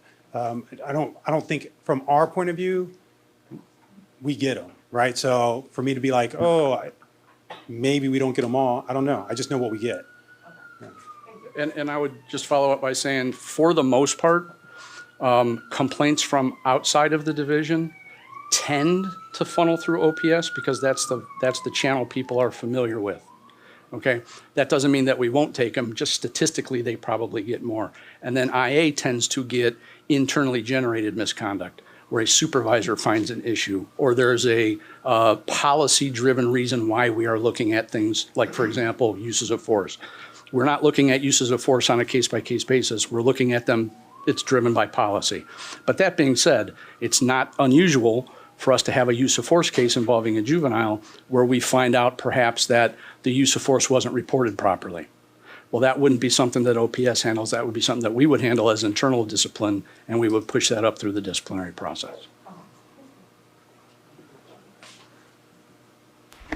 So I'm going to take Commissioner Early because he hasn't speaking yet, and then we can have Commissioner Benito. Just a quick question. I'm on the city website and I noticed it changed today. So are you all? I'm aware. Okay. I'm so aware. So just so we're clear, the city website changed today. So will you all have your own standing alone website where you can have this educational information listed? We are trying to get to that. Okay. And so it took us by surprise too, because as you can see, our leadership's gone, our whole page is gone. You have to actually go into public safety, CDP, 4 or 5 clicks, then it's all the way down. And then when Could you please step to the mic? Oh, yeah, sorry. And then when you start to look at it, everybody's grouped. And then it's just a paragraph. Some of our stuff's hung there. So yes, we definitely took a look at that. We saw it today. We always click on there to see where we're at, and we knew that they were changing or they were migrating to a new one.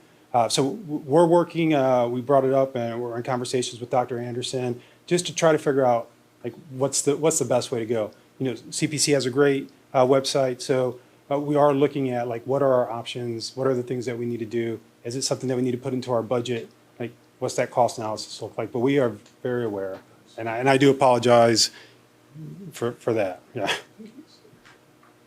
Commissioner Benito. And I apologize if you've already, I think you might have said something about this, but I didn't quite catch all of it. So I just wanted to double check. But I think you both talked about this kind of need for us to figure out how to collaborate, how all of our processes will work together. And I know one thing that we've been hearing is about the development of the CPRB OPS manual. I think you said a little bit of something about that. And one thing that we've been hearing is that, you know, we're having to wait for that in order to figure out how these processes will work together. And so I was just wondering if you could, one of the last times that, you know, we heard about that at one of our meetings was when the CPRB chair came. I forget what's his name?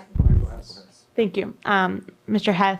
And so that was a while ago, but we haven't, at least I haven't heard of any updates. And so I was wondering if you could just kind of explain when we might have access to that, when then we can really sit down and figure out what, you know, our collaboration on these processes will look like.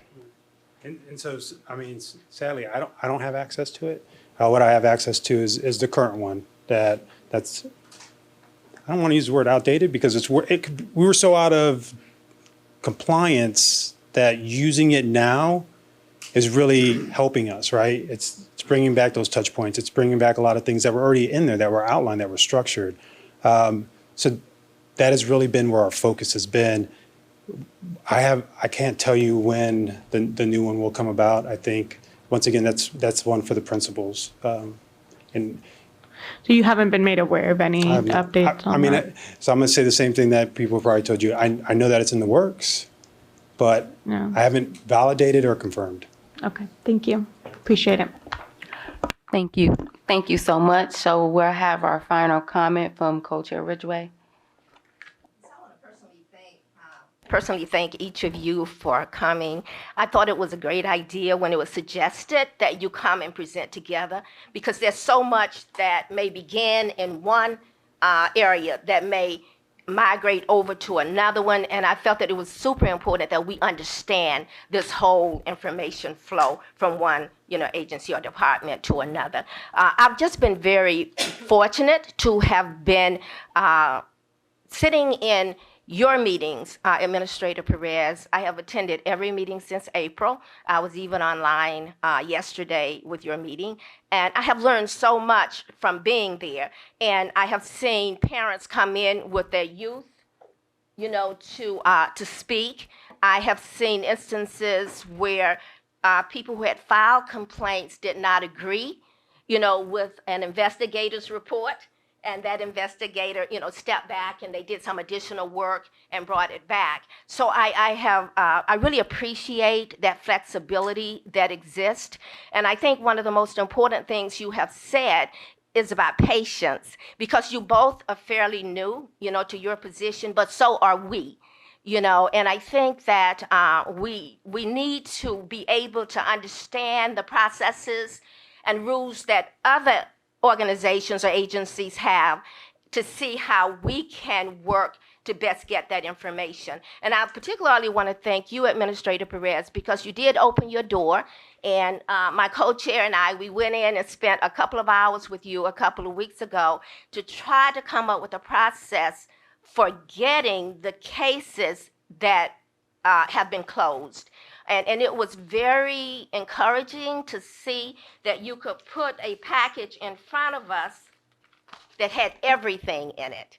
You know, the investigators report, the cameras, whatever. But we did talk about the need that will probably exist to redact some of that information before it can go public. So I understand what you're saying too. And I think that it is important that we understand the processes, the procedures, the rules of everybody that we work with within the city, and especially with those organizations that exist as independent, you know, agencies as well, because that's where we are. Even after we sat with you for about 2 hours and came up with a process that we thought would work and that we could get those cases fast, then we got a whole ruling from the shared attorney that actually spelled out exactly how it should be done, which was counter to what we had come up with.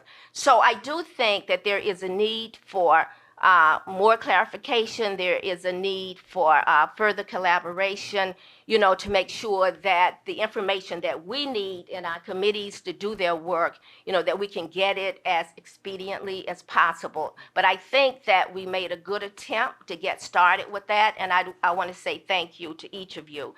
I guess I have one question, and I want to just make 3 other comments. One, when you said that your decision is final, that's not saying it cannot go to us or to somewhere else. It means that the decision that has been made by the Police Review Board is final. Yet, there have been instances where those decisions were sent forward and they may have been rejected by the public safety. It may have been rejected by the Chief Drummond. And so then the question becomes, are we in a position, or are you in a position to appeal those cases once those cases have been rejected by public safety or by Chief Drummond? So, I mean, so if you, I'm sure you guys are all well versed with the consent decree. It states in there that there is a responsibility for the board to inform any complainant about the review process. But once again, that process needs to come to fruition. Yes. And I think once that does happen, then we are then at a position to where some of our documents can then be revised to reflect such guidance. But until then, it's just not appropriate for me to make that decision without there being that, you know. Yeah, it makes sense. Yeah, that's all. And so I know that you have sort of laid out a rough plan for attacking these backlog cases, you know, that you have, and sort of a schedule about how many cases you need to review in order to, you know, to diminish that backlog in some way. And that's encouraging to hear. And I know that you have decided to go to 2 meetings a month. We have had the in-person meeting, and you just had your second meeting yesterday that was online. It was a virtual meeting. So I wanted you to speak to that, and in the meantime also to just share briefly what your meeting schedule, you know, will look like, especially with adding that second virtual meeting. And before I stop, I want to recognize that you do have an investigator in the office. So could you stand? We need to see your face. This is one of the investigators with OPS. I've had an opportunity to listen to your reports, and I just think that the work that you all put into this, the detail of your reports, I think all of that make for a very good investigation. It makes for good cases that will eventually come, that may eventually come to this group, and we can see all of this data in one place and know that it has been a thorough investigation that you have done. So I want to say thank you. Would you give us your name? I should know, but I don't do names real well. That's right. That's why I couldn't pronounce it. So there you are. So thank you. We appreciate your coming out tonight as well, because we have seen I have seen your work and know that you're very good at what you do. So thank you. So could you just end by sharing with us your meeting dates and just sort of a rough idea about how you plan to work through the backlog of cases that you have? So there's two backlogs, so I want to make sure we identify both of those. We have the CPRB backlog, which they have done a phenomenal job coming off of. I think after the meeting we have in September on that second Tuesday, they should be down to just about 30 cases. And that's where we're looking at prioritizing to make sure that, we're able to give a complainant a window to say, yes, you're going to be able to speak, and getting them up there. And then also helping them. You've been there. Sometimes people just need a little bit of shaping. And that's what our investigators can do on that teach and train is, hey, this is what you want to say. This is what you're thinking about. Let's talk it out. Let's rehearse. Let's just get you out in front. We only have 3 minutes, and that's very short. When it comes to the schedule, it's in the agenda and it's posted.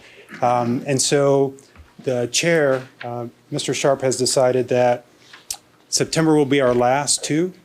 And then going into the winter, we'll go into October, November, December, January, and February, doing ones. And then coming out of that, we'll look to see where we're at and then start up twos again, if that's the case. But we are looking at doing it the same way, of being able to at least have 5 months where we're doing double sessions. But once again, it looks at, what's that backlog? When it comes to the cases, we're currently, I believe, we're at 160, no, we're at 210 cases that are backlogged, is what we're currently looking at. We received, I think, about 100, we received 212 just this year. And we've already completed 32 of them and had them to the board, and the board's already seen them. We have 20 cases left from 2022, and that will take away 22, 21, everything will be done. And then we'll be current from that point forward. Once we get our staff and all of our investigators, which this is a shameless plug, but in 1 week, 2 of our investigator positions will go live in NeoGov. So in your communities, if you have people that have investigative experience, I would ask that you please get them on the city web portal, look at those job applications and go that route. I also have a budget analyst position that's open. They have to take the civil service test, but that is also another thing that we're looking at that will come up in 2 weeks as well. We'll send out the link once those things go live to whatever partnerships we currently have. And we're just asking that you reach out to your communities and see what people have interest. We've also looking at doing an initiative to where when you look at OPS, it's very top heavy. Being in the Army, we have soldiers that are brilliant, that can do jobs that officers are doing, that can do jobs that senior NCOs are doing. There's nothing that prevents somebody from fulfilling their potential when you give them the training and education. I think in Cleveland, there's a lot of brilliant people out there that just need a chance. So we're looking at where we can build a lower tier to where we can try to bring those people in. It's kind of like an inspector general. You don't really necessarily need a degree, but you need the training, you need the certifications. You need to be able to prove that you can overcome the barriers in order to be called an investigator. And so we're looking at how can we create initiatives, how can we create internships, how can we create just community LNOs that live and work in our office to help us reconnect. And so once all of those things are part of the community engagement plans, when all of those things start to get fleshed out, we'll start pushing those things out to everyone in hopes that you guys can be that reach for us in order to make that connection. Thank you. We really do appreciate the fact that you all came and you shared, and in the process we learned.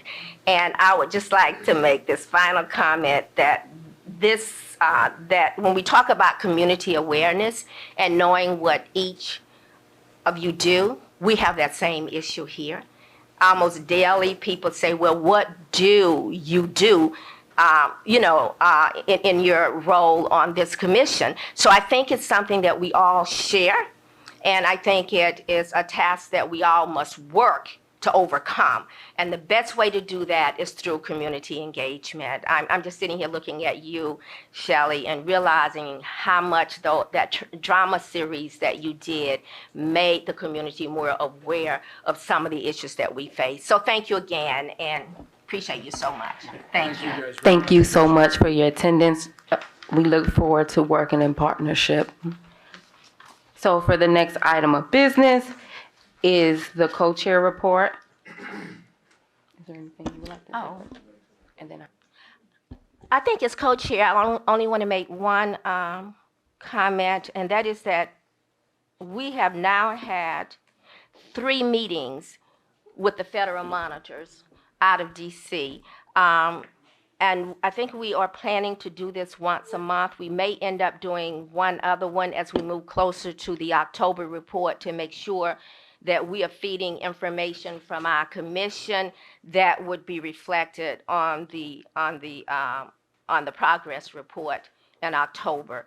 But their concern has mainly been about how we plan to move forward in changing some of those, and I don't ever know whether it's black or red. I know when a photocopy, it's those black areas. What color is it in it? Huh? The red areas, you know, where we may not have, that did not reflect the kind of progress that it was felt that we should have. But again, when you look at the fact that we have only been up and running about 8 months, I think that's good. And we have shared that all of our police committees are up and running, and we would be able to share information from each of those committees with the federal monitors so that the report could accurately reflect the work that's happening within the commission. thank you too much. Thank you. I believe that 2 items I would add is that we did have a request for team building. As you know, everything is kind of a process, so that is still pending, as well as a request about attendance. So those items are pending, and those are the only items we have. So the next item of business is the executive director report.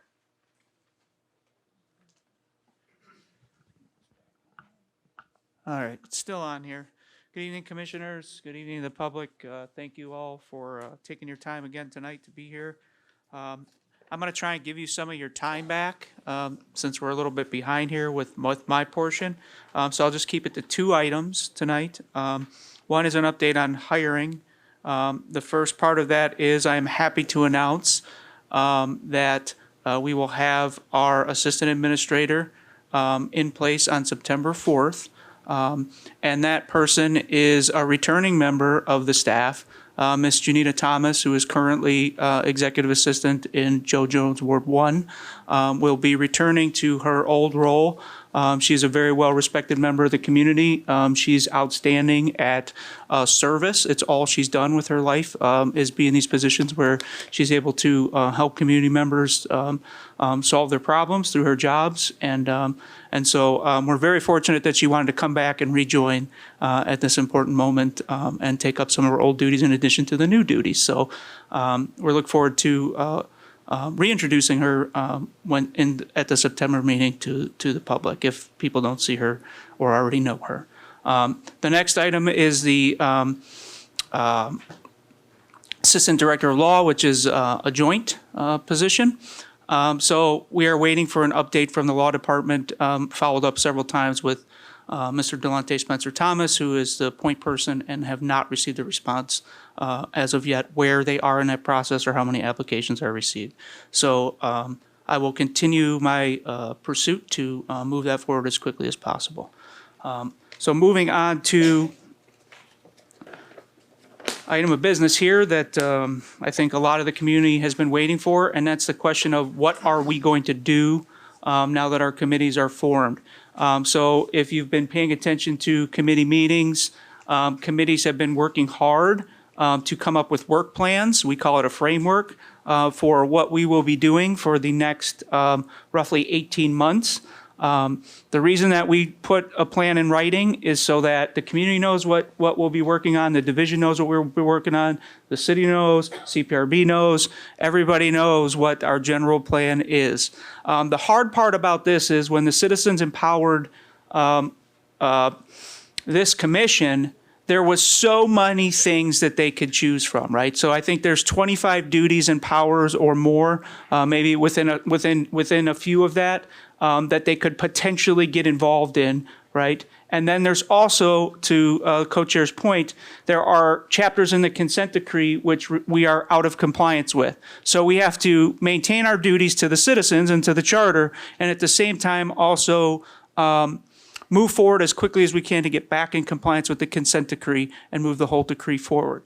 So it's huge, right? So what this endeavored to do is take all of those things, narrow it down to something that's reasonable for 13 people, plus assistance from community members and the small staff that we have, right? And then figure out how we're going to prioritize that in the next 18 months. So that's what this document is that we passed out tonight. It is a very rough draft. The next phase of that, it's by committee. It talks about our consent decree responsibilities. It talks about the project that each committee is going to undertake. And within the next several days, there will be an announcement going out that this will be open for community comment for approximately 2 weeks. It could be extended if we don't receive enough. So that's just a general guideline. And the plan is to have this officially adopted by the commission by the end of September. So I encourage all commissioners to read through. It is what's called a living document, which means it's just a plan, right? We have to be adaptive. Community members have asked us, what if something happens, right? If something happens and we have to change the plan or refocus our priorities, this allows us to do so. But it gives us a compass and a road to follow. So congratulations to all of you for putting in this work. You are on the cusp of having a work plan that the community can see, that everyone can know what you're actually going to do with your time here. So give yourselves a moment, and to the community, this will be out hopefully by the end of the week for your comment and review. And for those of you who are here tonight, you already have a copy. Any questions? Co-Chair Ridgway. Not necessarily a question, but I just want to add to your comment, and that is that this document that that the executive director has referenced also will give the community the opportunity to see where you may want to work, join a work group based on that information and on those committees. So, look at it that way too. Is this some place I want to volunteer my time and give my ideas about where I want to work? I know that Kayla, she's here in the audience tonight. She pretty much told us how to do the whole thing at the meeting the other night. But I think that and I think that Administrator Perez mentioned this, there are some very brilliant and committed residents in the city of Cleveland. We need to hear your voices. We need to, understand that you are also committed to this process. And that document will give you a chance to see the work within each committee, and you can determine whether this is a committee you want to work with on a work group. So I just wanted to add that to your comment, Jason. Thank you so much. If there's no further questions, we'll move on to the next comment. Kudos to all the committee chairs for moving that important work forward. The next item of business is the committee status reports. First, we will have the internal training committee with Alana Garrett Ferguson or Commissioner Early. Good evening. So we have 2 pending trainings that we're thinking of hosting. One is, I know Commissioner Early can explain it better than me, but it is to have 1 or 2 of the member framers of issue 24 to come in and speak and do like a training based on what were their goals in, establishing and going forth. And I think it's the folks who are from Citizens for a Safer Cleveland is what he said. So he wants us to, he thinks that will be really, really helpful for us to have a training from them to come in and explain exactly what was like their visioning and how they saw the legislation being put together. And the second one came out of when we had our police policy meeting, and we talked about the work group in which Commissioner Wong and I am on, the surveillance technology, that we realized that a lot of the commissioners have not been educated on the surveillance technology that the city currently has, and on some of the like different reporting and some of the metrics and different things that came out that has been coming out of like safety committee meetings for council. And so what would it mean for us to invite some of them to come in and do a training for us so that we can all as a commission be on the same page and kind of understand how these technologies have, how they, not only how they work, but how they have been deployed, and get some of that background information. Because I think some of us, we can't make all meetings and we don't watch all meetings. And we all have very differing understandings. So those are two pending trainings that we've talked about of hosting for the full commission. Commissioner Early, did I leave any out? No. Thank you so much. So next we'll have the Budget and Grants Committee, given by Chair Adams. Thank you. So just to give everyone as quick of an update as I can provide, there's like a lot of moving parts happening right now with the budget and grants. So just to get everyone up to speed, the applications were completed on July 31st, and some of them were not complete. So what we decided to do is we kept an additional week where applicants had the opportunity to submit any materials that they had not submitted, like budgets or any other documentation that they would need, proof of a fiscal agent or their 501c3 status, etc. So that took us into the first week in August. After we finally closed all the applications, the next step of the process was to decide how many of the applications were actually complete. So the staff, thank you to Shelly and Sarah, they went through, I think we had 92 applications, somewhere around there. And so they literally, this huge spreadsheet on Excel where they like literally checked off every requirement that was necessary for each application. So after they went through that process, I think we ended up with around 79 or 80 that have to be reviewed by commissioners. In addition, we met that I think it was that Tuesday, the week of the 7th, and we had Chief Ethics Officer Delonte Spencer Thomas come, and we were discussed recusal.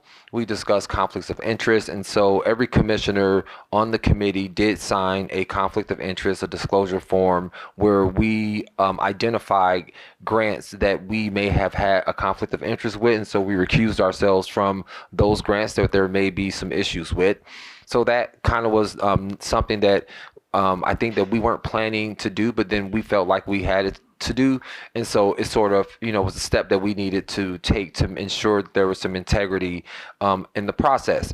So now that we are all got our recusal forms in place, now the next step in our process is that now we are dividing the grants. So according to my math, there are about 79, 80 grants. There are 5 commissioners. So I'm thinking we're around roughly 15, 16 grants per commissioner.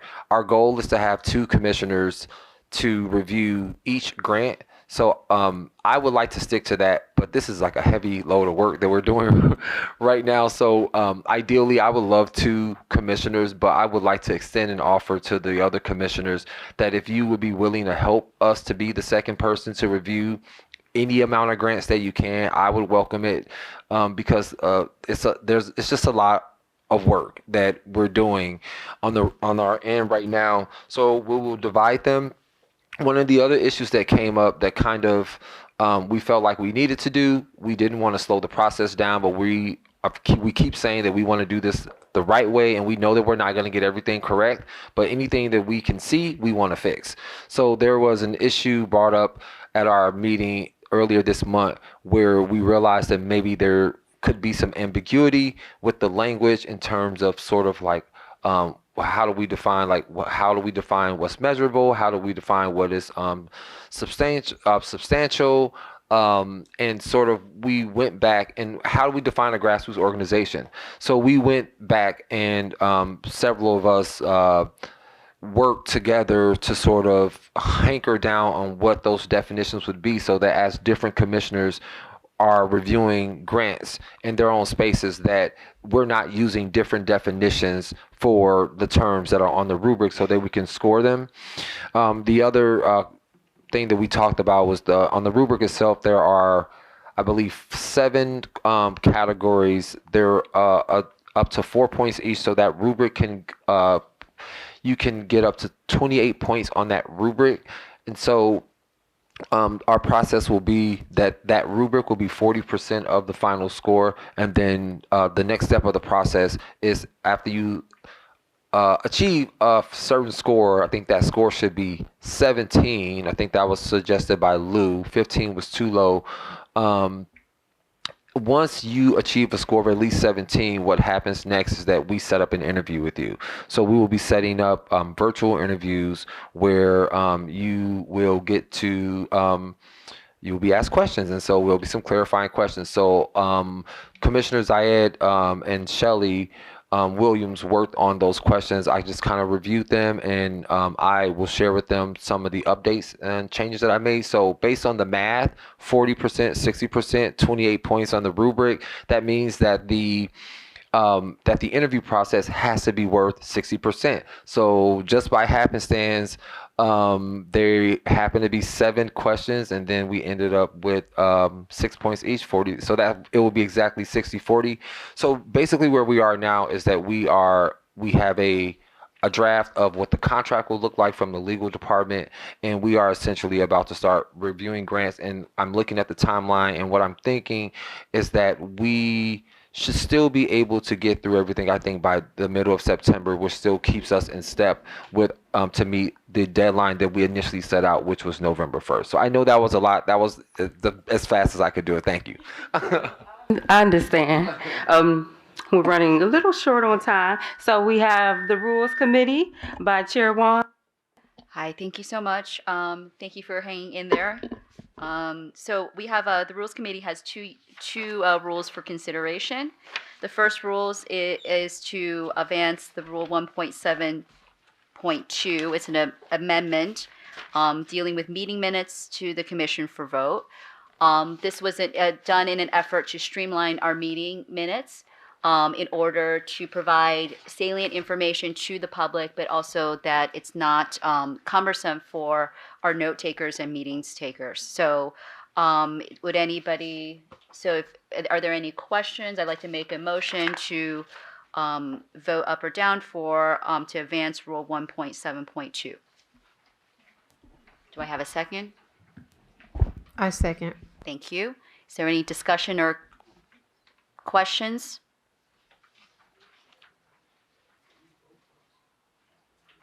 No? The question is on the adoption of Rule 1.7.2 meeting minutes to the Commission for a vote. Can we have Commissioner Adams? Aye. Commissioner Benito? Aye. Commissioner Shura? Aye. Commissioner Donaldson? Aye. Commissioner Early? Aye. Commissioner Garrett Ferguson? Aye. Commissioner Kennedy? Aye. Commissioner Reeves? Aye. Commissioner Ridgway? Aye. Commissioner Pete Van Leer? Aye. Commissioner Wong? Aye. Commissioner Zayed? Aye. Commissioner Rodriguez? Aye. The motion passes with unanimous consent. Thank you so much. And I do want to thank Mr. Van Leer for leading the charge on that and helping us get streamlined and get meetings out there to the public. Thank you so much. The next rule was returned to committee. We did not make any changes to it after discussions with Mr. Chura. Whatever concerns about 2.4 receipt of citizen or officer incident-based complaints were resolved. So this is a rule that has been existing for a few months in draft form. So I would like to make a motion to advance Rule 2.4, recipient of citizen or officer incident-based complaints for adoption. I'll second. Oh, thank you.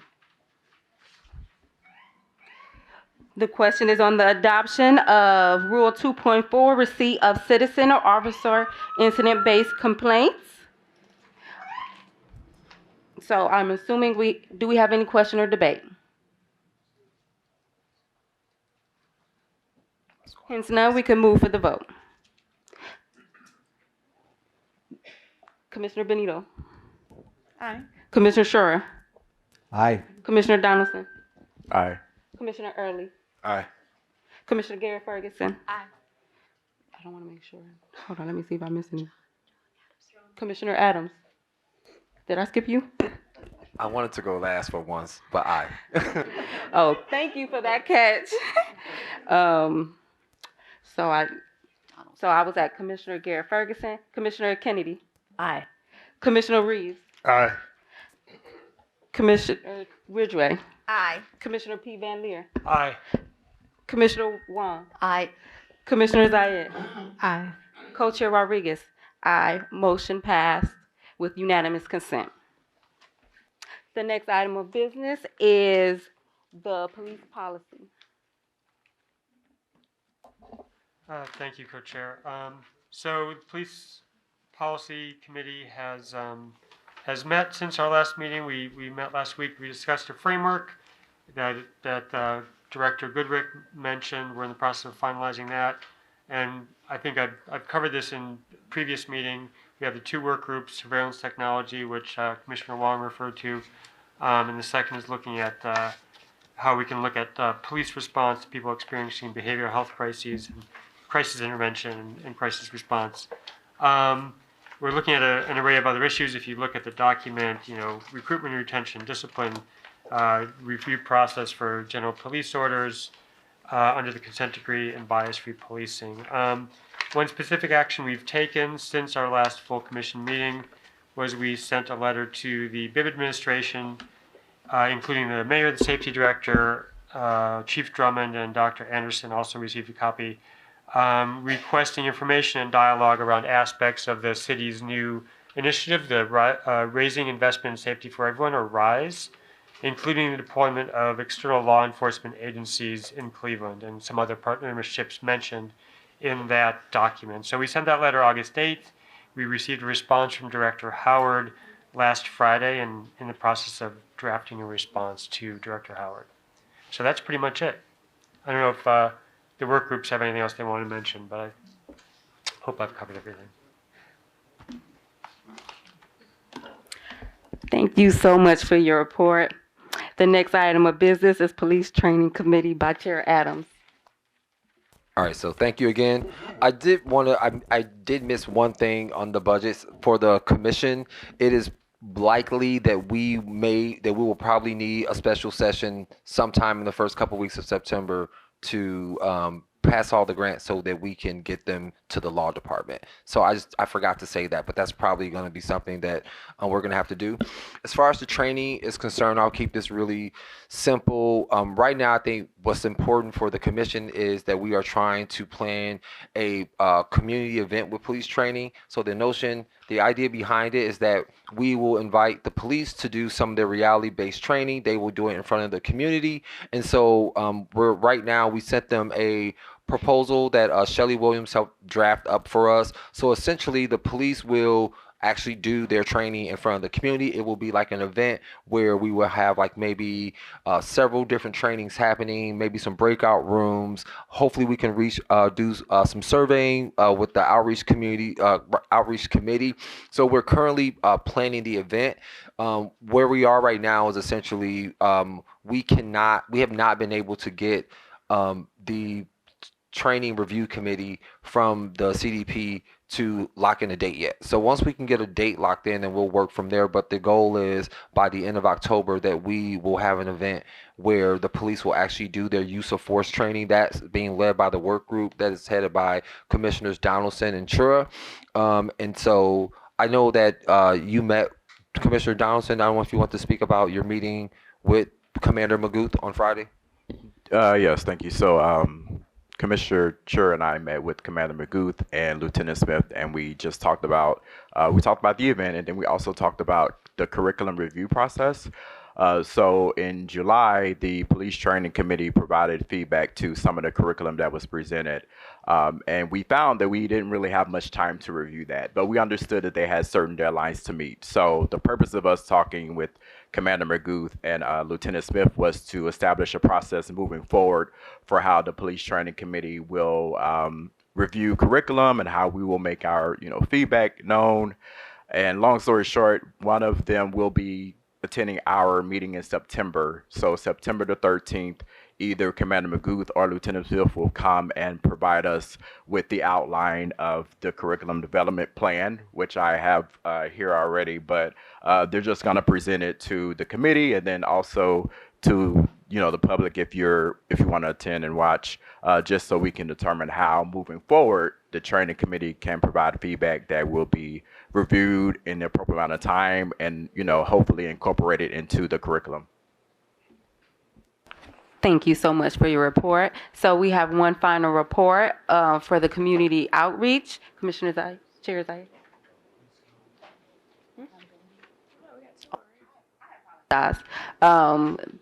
We have the police accountability, Commissioner Wong.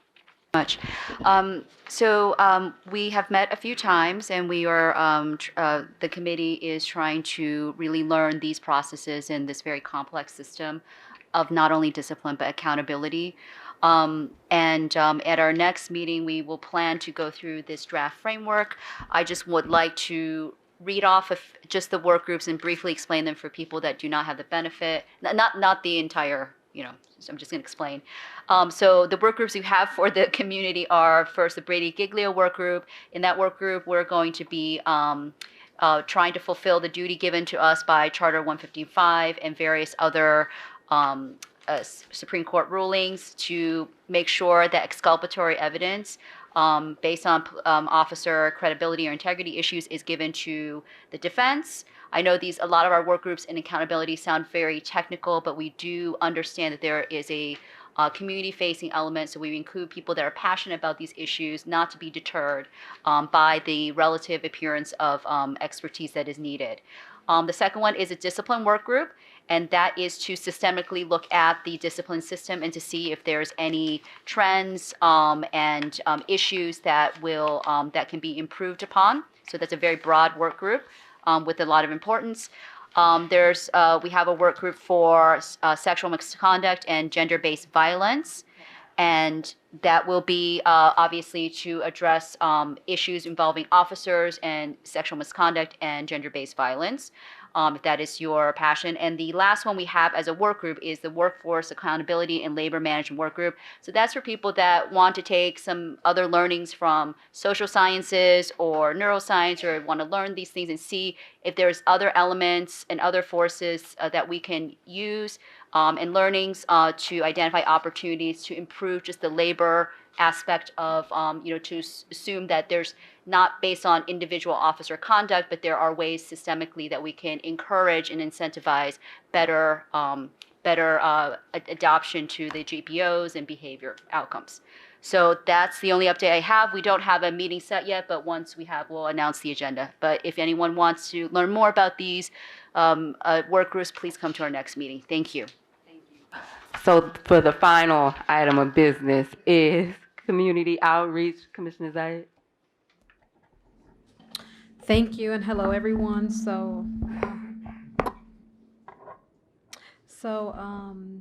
Recently we met this past Monday, August 21st. There we presented a completed outreach framework, and although we have established this framework, we will continually work to strengthen this plan.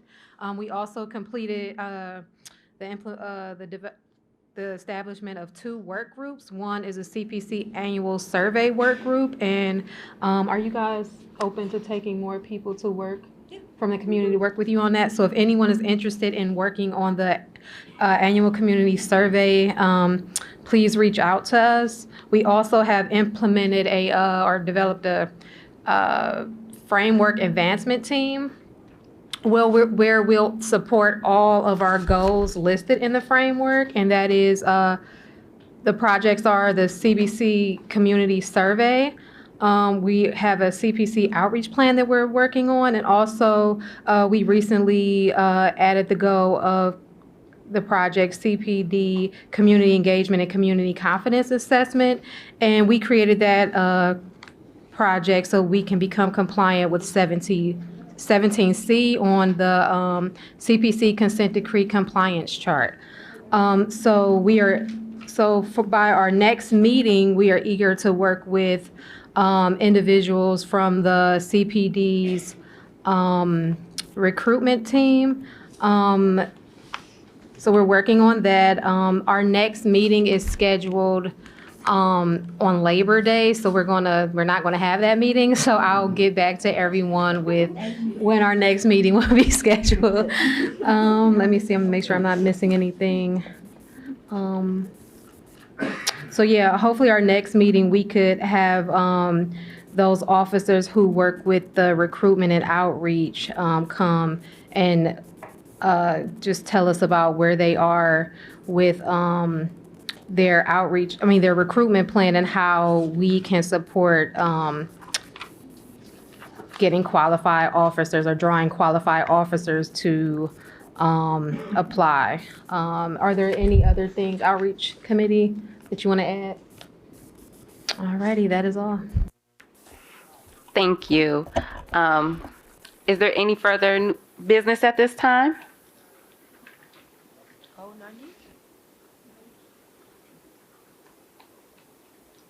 Any comments? Okay. So I guess we can open it briefly, maybe for a few comments for public comment.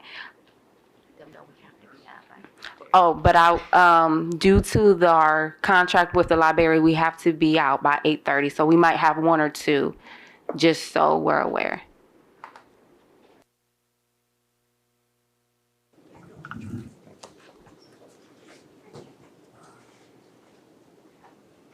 Thank you, Commissioners.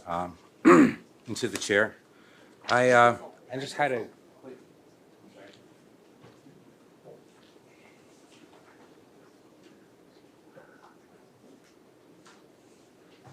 I have some quick comments I wanted to make. Mr. Jackson, could you? Yes, can you hear me now? Yes. All right, sorry about that. I have some quick comments I wanted to make.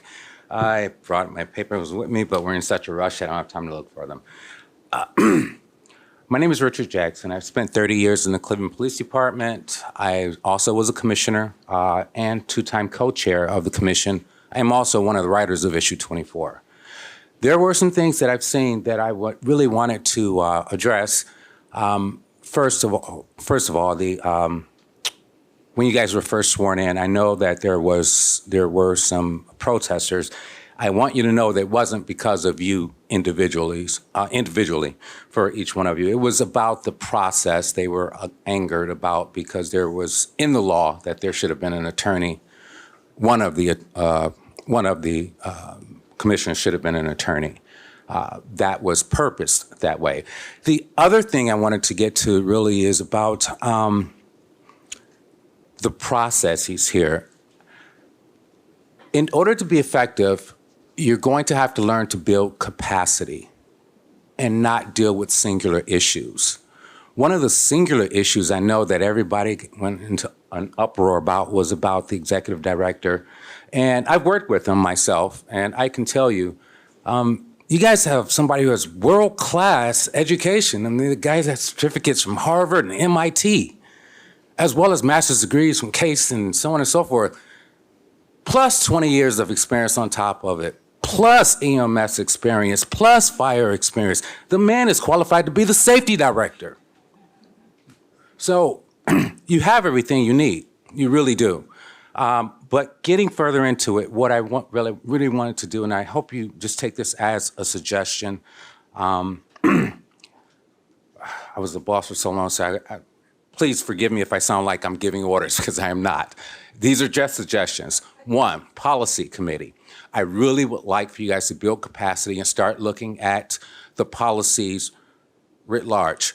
You're going to find, as you look at them, that they probably need to be rewritten. Most of them, well, not most of them, some of them need to be deconflicted. You really should check with Human Resource Department to find out in the Human Resources section of the GPOs, I believe it's sections 1 through blah, blah. Those sections have some policies that conflict with the actual City of Cleveland human resource policies. There are other policies, a lot of them, GPOs rather, that really need to be decoupled.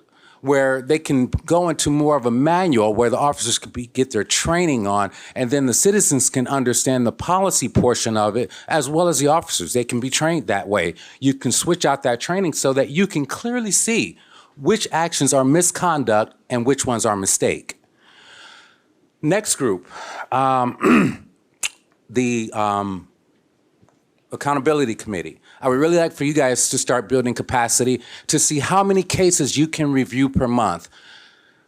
This is going to be a really, really heavy lift. So for you commissioners who are on that committee, you're going to have to realize that you may have to read 5 or 6 cases each one of you, and so that you can bring it back, because some of those cases are very large. And the reason for this is because if you, in your training for discipline, you all saw that you had about 684 cases that came to the chief's office or safety director's office last year alone. Only 20% of them came from CPRB. The rest of them came internally. The reason why this is important, because there's a section of the consent decree that requires you to look at cases of retaliation. Retaliation is not just the officers retaliating against the citizens, but officers retaliating against one another.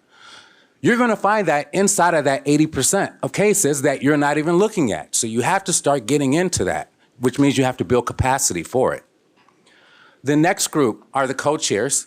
I really like for you guys to start building capacity so that you can build out a process for speed. For when things happen, you can immediately get the commissioners up and running in a very quick time so that matter can be taken care of. MRAC, I really like for you guys to start working with Dr. Testa and others to start building out capacity, not just for the mental health for the citizens, but there's also a mental health component with the officers as well. Lastly, I wanted you all to know that there are a lot of officers out there doing a great job, but we are losing officers at a tremendous rate. And all of these things need to be done in order to start building retention and recruitment. These are the 2 things that you need in order to start rebuilding this police department. So thank you for your time. Okay, so we have the final comment. So I heard the 2 gentlemen speak earlier, and they gave a maze like I was in a cornfield, and I couldn't find what was left, what was right. There are 189,000 African Americans in the city of Cleveland. If you take 5%, that is 9,000. They have not even scratched the surface with cases.